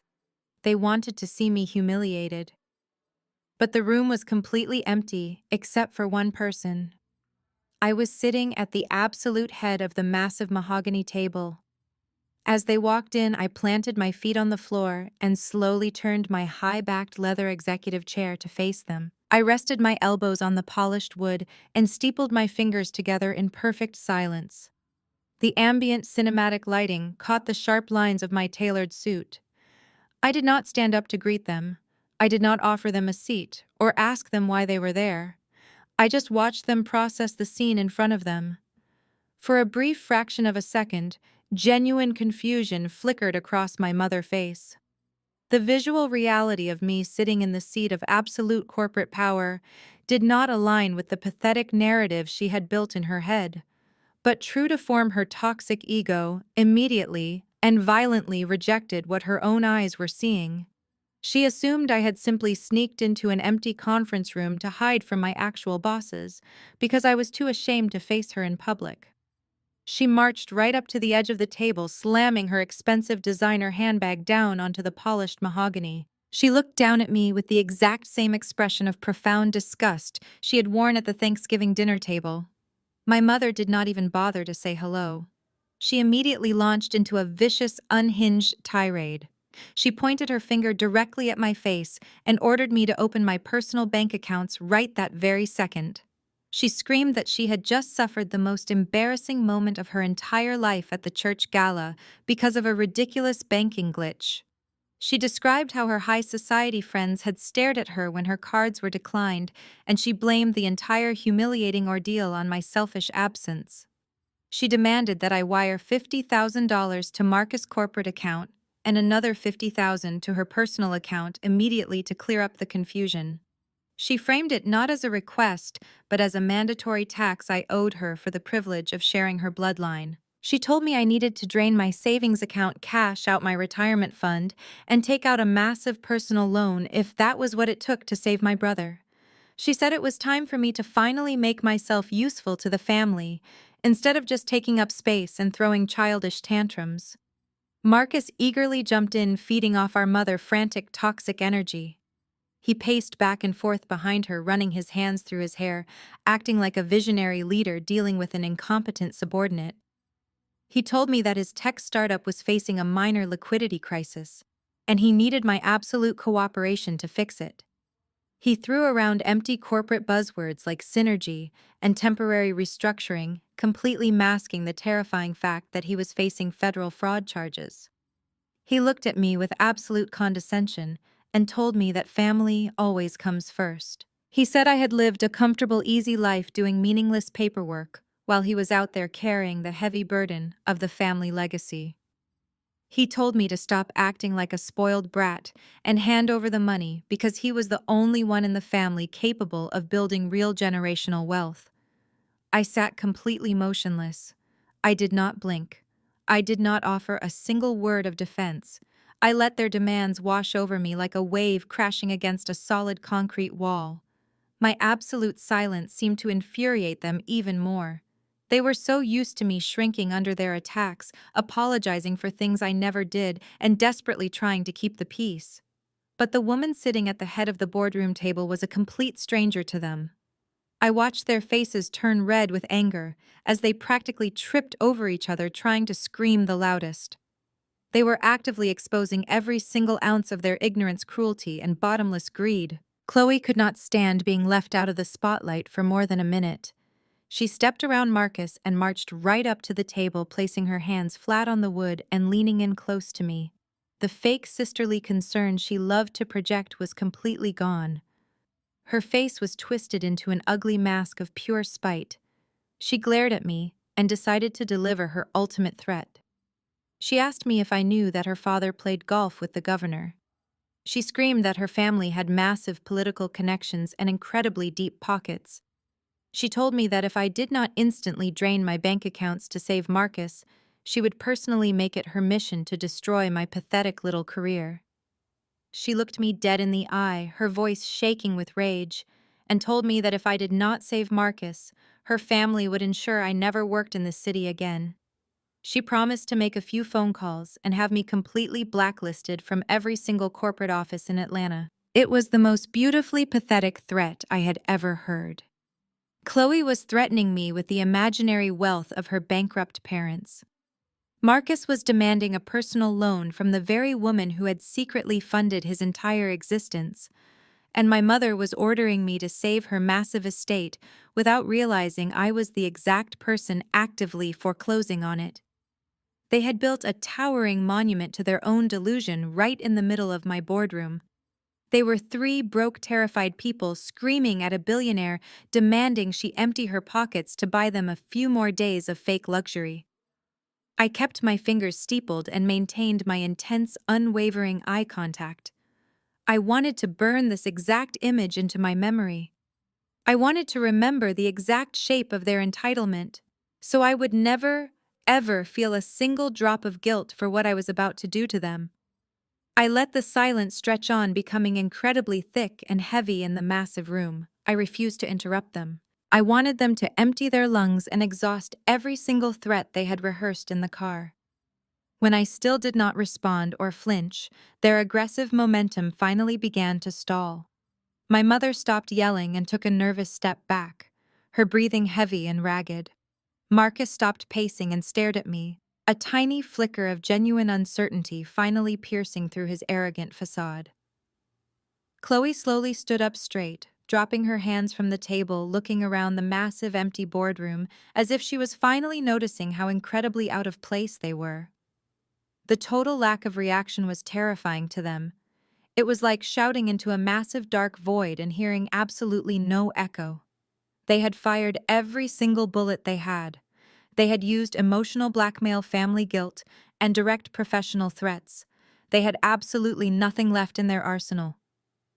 The room went dead silent again, broken only by the faint hum of the city traffic 40 floors below. They stood there panting, waiting for me to break down, crying, or pull out my checkbook. Instead, I simply unsteepled my fingers, rested my hands flat on the smooth mahogany, and offered them a slow, chilling smile. My smile was the only warning they received before the absolute destruction of their reality began. I leaned forward, resting my forearms on the heavy mahogany table. I looked directly at Marcus, completely ignoring my mother and Chloe for the moment. I told him his pitch was incredibly weak for a chief executive. I mocked his use of the word synergy, and asked him if temporary restructuring was the new corporate term for absolute bankruptcy. Marcus opened his mouth to defend himself to throw out another empty business term, but I raised my hand, silencing him instantly. The gesture was so sharp and authoritative that his jaw snapped shut. I reached out and picked up the first thick black leather folder resting near my right hand. I pushed it slowly across the smooth, polished wood. It glided silently until it stopped exactly in front of him. I told him to open it. He hesitated, looking at the folder like it was a live explosive. When he finally flipped the heavy leather cover back, his eyes immediately locked onto the Apex Holdings logo printed on the top of the first legal document. I asked him if he had a good morning. I asked him if Greg, his chief financial officer, had managed to calm down the reporters after canceling the press conference. The color completely drained from Marcus' face. He looked up at me, his mouth opening and closing like a suffocating fish. He demanded to know how I could possibly know about Greg and the press conference. I kept my voice perfectly flat and told him that as the primary debt holder of his miserable little startup, I was legally entitled to real-time operational updates. The room went incredibly still. My mother stopped breathing. Chloe lowered her hands, her fake political threats dying instantly on her lips. Marcus stared at me, his brain violently rejecting the information. He whispered that Apex Holdings was a massive venture capital fund. I nodded slowly. I told him that I created Apex Holdings 7 years ago. I watched his eyes widen in pure, unadulterated horror as the pieces began to click into place. I explained that the $2 million seed round he had been violently bragging about at the Thanksgiving dinner table, the money he claimed proved his superior intellect and visionary leadership, was actually my money. I told him I was the ghost investor who had signed his checks when every legitimate bank in the state of Georgia had thrown his business plan in the garbage. I reminded him of his little speech at the dinner table. I quoted his exact words back to him. I told him that he had looked down his nose at me and told me I lacked a wealth mindset. He had lectured me about grinding, networking, and scaling an empire. He had pointed his silver fork at me and stated that the universe rewards bold risk-takers, not timid paper pushers. I leaned back in my chair and told him that I had taken a massive risk on his failing company, and now I was simply collecting my reward. Marcus staggered back half a step. His arrogant tech bro persona completely evaporated, leaving behind a terrified little boy. He stammered, trying desperately to pivot back to his extortion plan. He forced a sickeningly sweet smile, the kind of smile a hostage gives their captor. He said that if I owned the fund, I could just lift the freeze right now. He called me his little sister, his blood, and asked me to just wire the emergency cash so they could get back to normal. He promised he would pay me back with interest once the software launched. I let out a sharp, genuinely amused laugh. The sound echoed off the wood-paneled walls of the boardroom. I told him I did not bring him up to the 40th floor to grant him a family loan. I was not his personal bank, and I was certainly not his safety net. I told him I brought him up here to present a formal acquisition offer. I tapped my index finger against the heavy mahogany table, commanding his absolute attention. I told him I was executing a hostile takeover. I offered to buy 100% of his voting shares, his intellectual property, and his entire corporate entity. The purchase price was exactly $1. I reached into my blazer pocket, pulled out a crisp, single $1 bill, and flicked it across the table. It fluttered in the air before landing right on top of his open legal folder. Marcus stared at the dollar bill like it was coated in poison. His shock quickly mutated back into desperate, cornered anger. He slammed his fist on the table, the loud thud making Chloe jump in her heels. He screamed that his company was valued at over $5 million. He yelled that he had a revolutionary platform and that he would never surrender his empire for a single dollar. He threatened to take me to court for corporate sabotage and sue me for everything I owned. I did not raise my voice to match his panic. I simply told him to turn to page 4 of the folder. I waited in absolute silence while his trembling fingers fumbled with the heavy legal pages. I did not even need to look at the documents. I recited the numbers purely from memory. I listed the exact dollar amounts he had illegally siphoned from the company accounts. I detailed the thousands of dollars spent on Chloe luxury spa days, the custom Italian suits he was currently wearing, and the massive monthly lease on his sports car. But more importantly, I detailed the exact fabricated user metrics he had submitted on his federal funding applications. I told him I had the original digital footprints proving he had hired offshore click farms to artificially inflate his daily active user count. I had the emails he sent to Greg ordering the accounting department to cook the books. I looked Marcus dead in the eye and explained federal law to him like I was speaking to a slow toddler. I told him that submitting falsified financial documents to secure venture capital was not a minor accounting error. It was wire fraud. It was a severe federal crime. I told him he was looking at a mandatory minimum sentence of 5 to 10 years in a federal penitentiary. I watched Chloe's face twist in pure horror.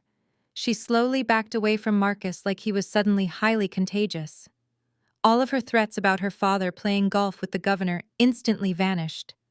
State governors do not step in to save broke tech bros from the Federal Bureau of Investigation.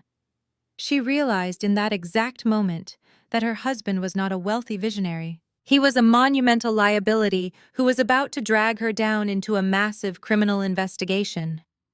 I leaned forward, resting my elbows on the table again. I gave Marcus his two final options. I told him he could sign the transfer papers, take the $1 bill, and walk away with absolutely nothing but his freedom. He would be broke, but he would not be in a cage. Or he could refuse my generous offer, hold onto his fake pride, and I would hand the unredacted forensic audit directly to the federal authorities before he even reached the lobby downstairs. The absolute reality of his situation struck him with the force of a speeding train. There was no legal loophole. There was no brilliant tech pivot to save his reputation. The toxic family connections and the loud, arrogant screaming matches that had always gotten him what he wanted were completely useless in this room. He was entirely trapped in a steel cage of his own making. The remaining color drained completely from his face, leaving his skin looking like wet ash. His eyes rolled wildly, searching the room for an escape route that did not exist. His knees physically buckled under the crushing weight of his completely ruined life. His legs completely gave out, and he collapsed heavily into one of the thick leather boardroom chairs behind him. He did not say a word. He just sat there, staring blankly at the single green dollar bill resting on top of his fraudulent paperwork. His chest was heaving as he gasped for air, a cold sweat breaking out across his forehead. The golden boy of the family, the arrogant genius who had spent his entire life looking down on me, was completely, entirely broken. The heavy silence that followed Marcus collapsing into his chair did not last long. My mother had spent her entire life worshipping her golden boy. Seeing him completely broken, stripped of his fake wealth, and terrified of federal prison violently snapped her out of her stunned silence. Her maternal instinct kicked in, but it was the deeply toxic, twisted version of motherhood she had always practiced. She could not accept that Marcus had brought this destruction upon himself through his own greed and fraud. In her mind, there always had to be a scapegoat, and that role had always belonged to me. She turned away from my brother and locked her eyes on me. Her face contorted into an ugly mask of pure, unadulterated hatred. The polished high society matriarch who had just been sipping sparkling cider at a church gala completely vanished. She slammed her hands down hard onto the mahogany table and let out a sound that was a terrifying mix between a shriek and a roar. She screamed that I was a demon. She called me a jealous, spiteful snake who had spent my entire life resenting my brother because I could never be half as brilliant as him. Her voice echoed violently off the wood-paneled walls as she accused me of plotting to destroy my own bloodline. She pointed a shaking finger at my face and yelled that God would punish me for what I was doing. She demanded that I stop this ridiculous hostile takeover immediately. She ordered me to tear up the contract, apologize to Marcus, and wire the emergency funds like a loyal daughter should. She screamed that family protects family, and that my actions were an unforgivable betrayal of everything my late father had built. She was hyperventilating, her chest heaving, as she spat out every vile insult she could pull from her decades of emotional abuse. She genuinely thought that if she screamed loud enough and acted angry enough, I would eventually revert to the frightened little girl who used to hide in her bedroom, avoiding her wrath. I did not flinch. I did not raise my voice. I sat perfectly still in my high-backed leather chair and let her scream until her throat grew hoarse. I watched the veins bulge in her neck and the expensive makeup around her eyes begin to smear. When she finally ran out of breath, panting and glaring at me across the massive boardroom table, I slowly reached out and picked up the second thick black leather folder. I looked at her with an expression of cold, absolute indifference.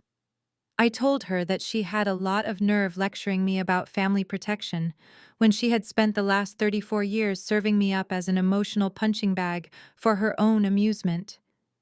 I kept my voice dangerously low, forcing her to strain to hear me over her own heavy breathing. I told her that she did not know the first thing about loyalty. I told her that while she was busy buying expensive silk dresses and bragging to her church friends about her fake generational wealth, I was the one working quietly in the shadows to keep her entire world from collapsing. I pushed the second black folder across the smooth, polished wood. It stopped directly in front of her, resting right beside her designer clutch. I told her to open it. My mother hesitated. She looked at the folder with the exact same terror Marcus had shown just moments before. She knew whatever was inside that black leather cover was going to be devastating. Her trembling fingers reached out and slowly flipped the heavy cover back. She stared down at the crisp, white legal document, printed with the bold red letters, declaring a notice of immediate default and impending foreclosure. I did not wait for her to ask what it meant. I explained it to her with surgical precision. I asked her if she truly believed a major bank would allow a widow with no actual income to take out a massive second mortgage just to fund her luxury shopping sprees.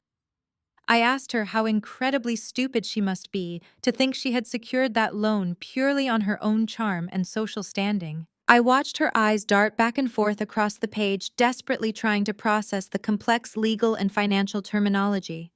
I told her to look at the name of the guarantor listed on the second page.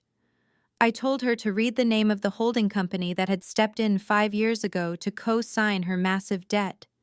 She whispered the name of my shell company, her voice barely audible. I nodded slowly. I told her that I was the anonymous backer.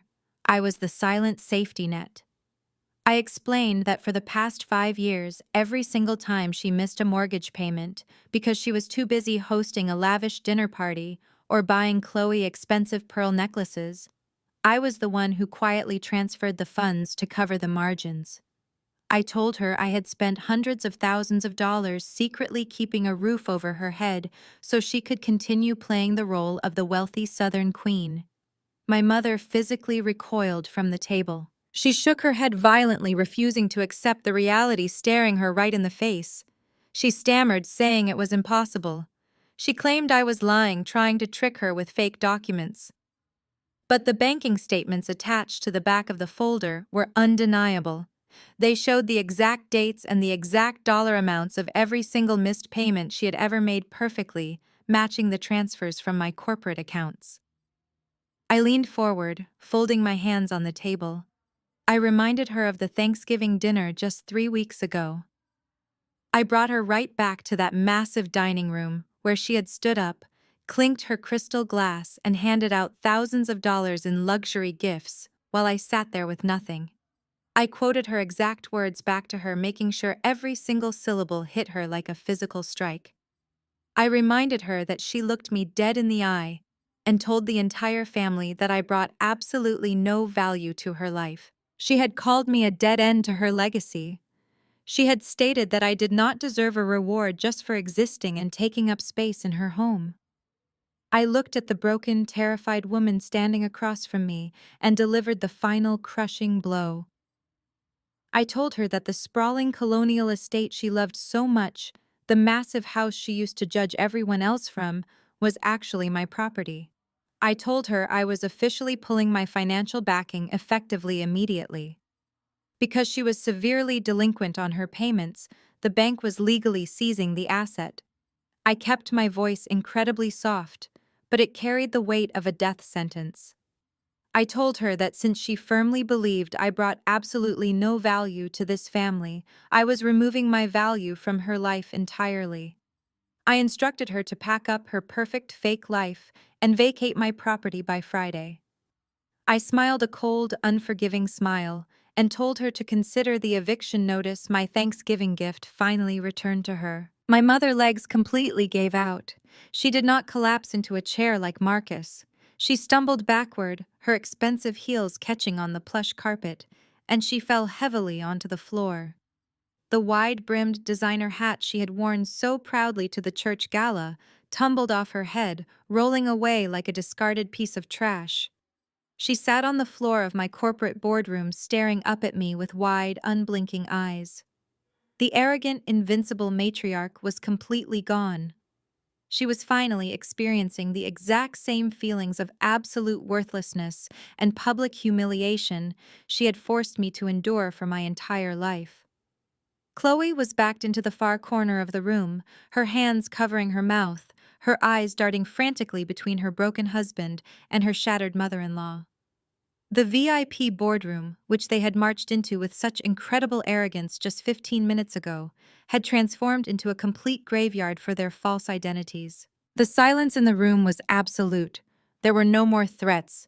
There were no more screams about political connections or family bloodlines.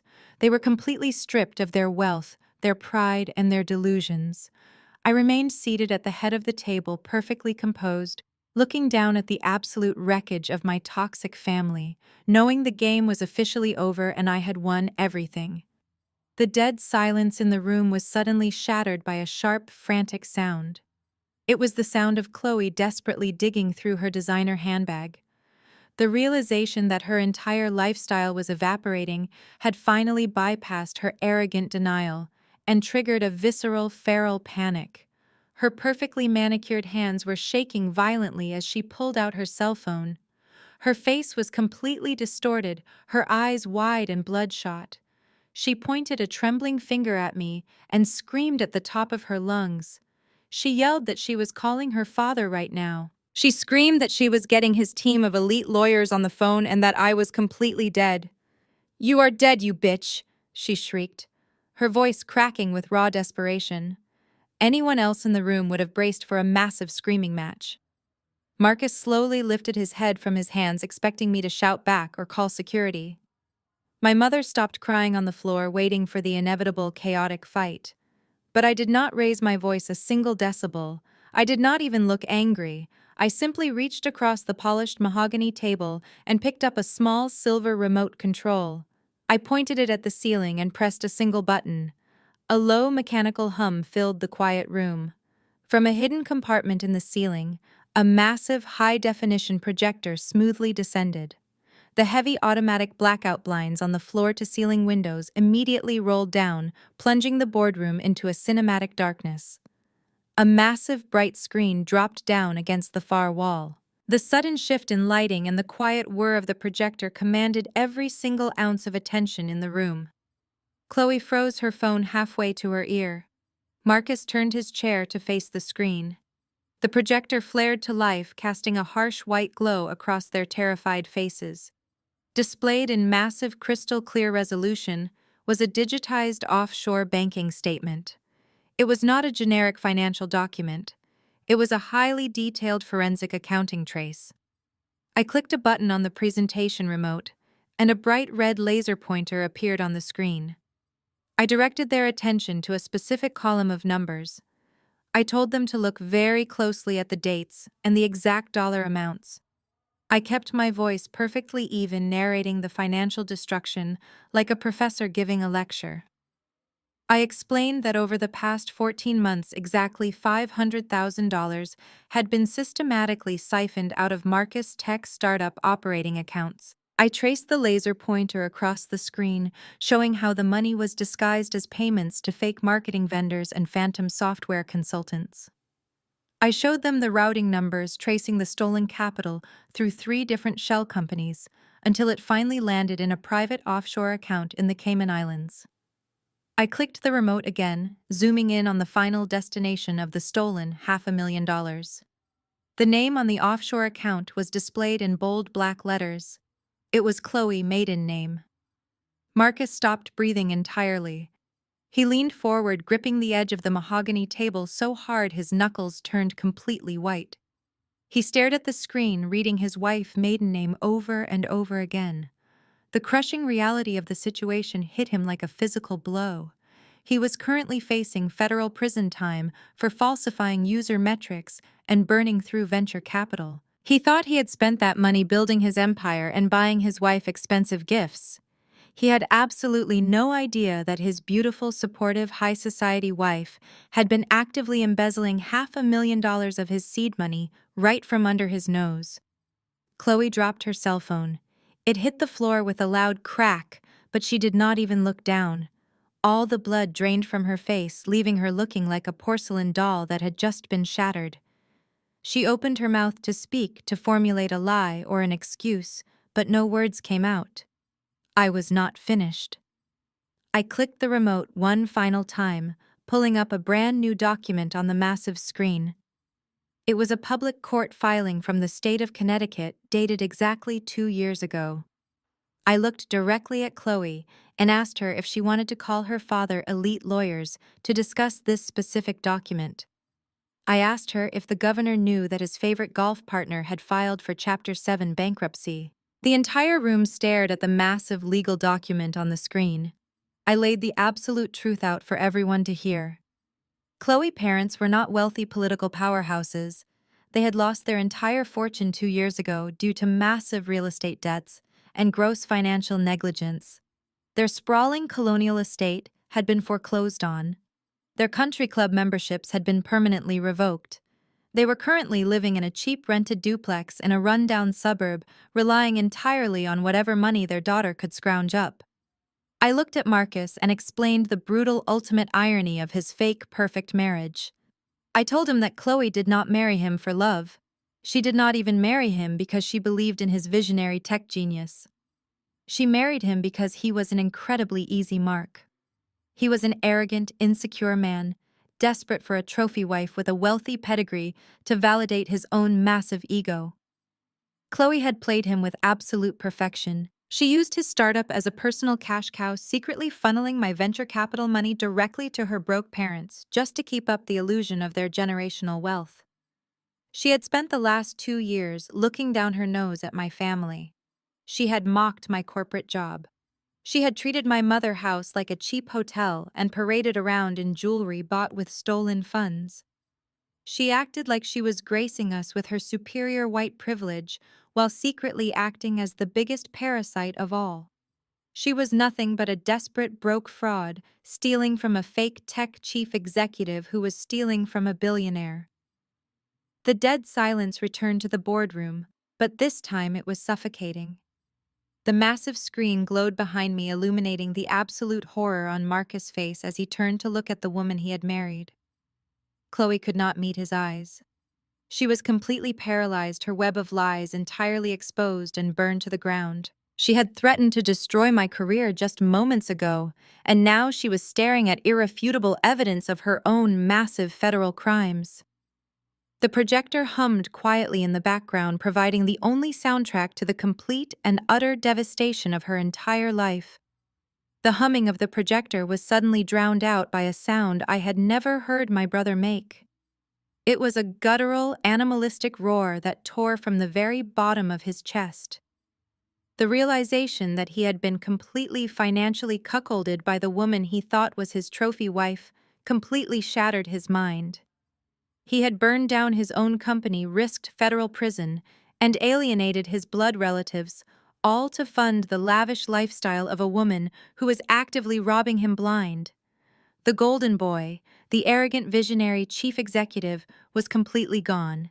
In his place was a humiliated, desperate man who had lost absolutely everything. Marcus pushed off the heavy mahogany table with such explosive force that his heavy leather chair tipped backward and crashed into the wood-paneled wall. He lunged across the boardroom directly at Chloe. He did not care that they were in a corporate office. He did not care who was watching. He screamed that she ruined his life, calling her a parasite and a pathetic gold digger. His hands reached out violently, grabbing the collar of her expensive silk blouse and the thick pearl necklace our mother had just given her for Thanksgiving. The necklace snapped under the sudden violent tension. Dozens of heavy white pearls scattered across the floor, bouncing and rolling away into the dark corners of the room like tiny pieces of their shattered marriage. Chloe let out a blood-curdling shriek, raising her arms to protect her face as she stumbled backward against the wall. She screamed for help, begging him to let her go, but Marcus was completely blinded by rage. He shook her violently, demanding to know where his money was, screaming that he was not going to take the fall and go to federal prison for a broke suburban thief. They did not get the chance to tear each other completely apart. The heavy double doors of the VIP boardroom burst open before Marcus could do any serious physical damage. Elias had signaled security the moment the screaming started. 4 heavily armed corporate security guards stormed into the room, moving with swift, tactical precision. 2 of the massive guards grabbed Marcus by the shoulders, tearing him away from Chloe and violently slamming him face down onto the polished mahogany table. They pinned his arms behind his back, ignoring his frantic screaming and struggling. A 3rd guard stepped protectively in front of Chloe, who had slid down the wall and was sitting on the floor sobbing hysterically, clutching her torn designer blouse. I turned my head slightly to look at my mother. Beatrice had not moved to help her beloved son. She had not rushed forward to protect her precious high society daughter-in-law. She was standing exactly where she had been when I handed her the eviction notice, but her posture was completely broken. Her hands were clutching the fabric of her dress, right over her chest, her breathing shallow and erratic. She watched the 2 people she had placed on a massive pedestal, the 2 people she had used to justify my lifelong emotional abuse, completely humiliate themselves. She was forced to watch her perfect golden family tear each other apart like rabid wild animals. The psychological weight of the total destruction was too much for her fragile heart to process. Her knees buckled, and she collapsed heavily onto the plush carpet right next to her discarded designer hat. She let out a low, agonizing wail, rocking back and forth on her knees. She was mourning the death of her social status, her wealth, and her perfect family image all at once. The dynasty she thought she had built was nothing but a pile of burning garbage. The boardroom was absolute chaos. Marcus was actively fighting the security guards pinned against the table and screaming threats at his sobbing wife. Chloe was curled into a tight ball, weeping about her ruined life and terrified of going to jail. My mother was sobbing on the floor, clutching her chest and crying out to a god she only ever prayed to when people were watching. It was a symphony of absolute destruction. I remained seated at the head of the table. I did not feel a single drop of adrenaline. My heart rate had not elevated. I simply reached into the inner pocket of my blazer and pulled out my cell phone. I bypassed the standard emergency numbers and opened my encrypted contacts list. I tapped the direct private line for the lead agent at the White-Collar Crime Division of the Federal Bureau of Investigation here in Atlanta. I had worked with them multiple times in the past to hand over corrupt executives during my hostile takeovers. The line rang twice before the agent answered. I kept my voice perfectly calm and completely detached, pitching it just loud enough to cut through the chaotic sobbing and screaming echoing around me. I stated my name and my corporate title.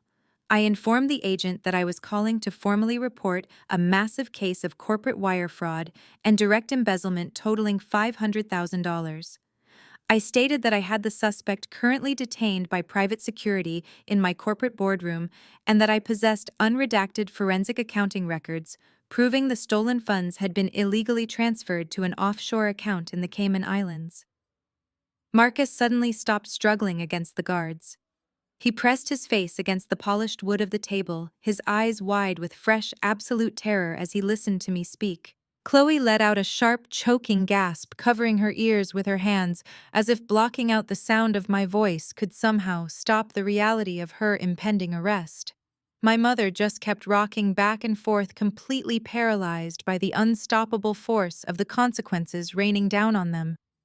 I confirmed the address of the Sterling and Vance building with the federal agent and told them my security team would escort their officers directly up to the 40th floor upon arrival.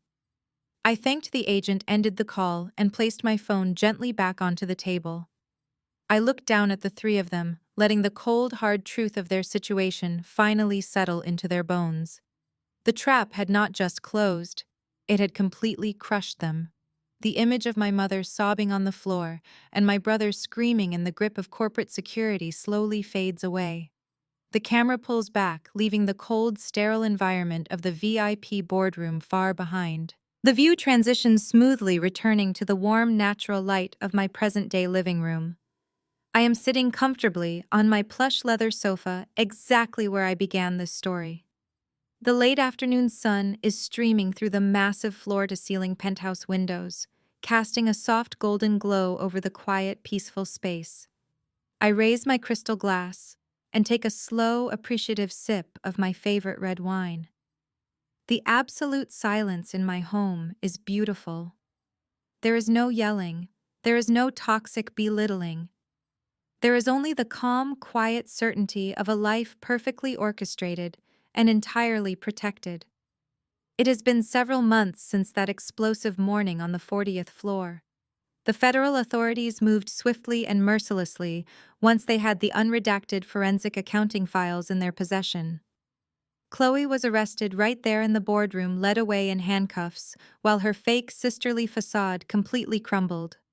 Her trial was a public spectacle of humiliation. Her supposedly wealthy parents up in Connecticut could not even afford to hire a decent defense attorney for her, let alone post her massive bail. She tried desperately to offer a plea deal, but the evidence of her blatant embezzlement and international wire fraud was simply too overwhelming for the judge to ignore. She is currently awaiting her final sentencing, and the federal prosecutors are aggressively pushing for a minimum of 7 years. The woman who constantly mocked my career and bragged about her limitless privilege on social media will be spending the best years of her life wearing a standard issue jumpsuit in a very small concrete cell. Marcus managed to avoid a federal prison sentence, but only by completely cooperating with the authorities and turning over every single piece of his fraudulent company. Avoiding a physical cage, however, did not save him from absolute financial ruin. I executed the hostile takeover flawlessly and completely liquidated his startup. I stripped the company of every last asset of value and left him with nothing but a massive mountain of personal debt. His luxury sports car was quickly repossessed.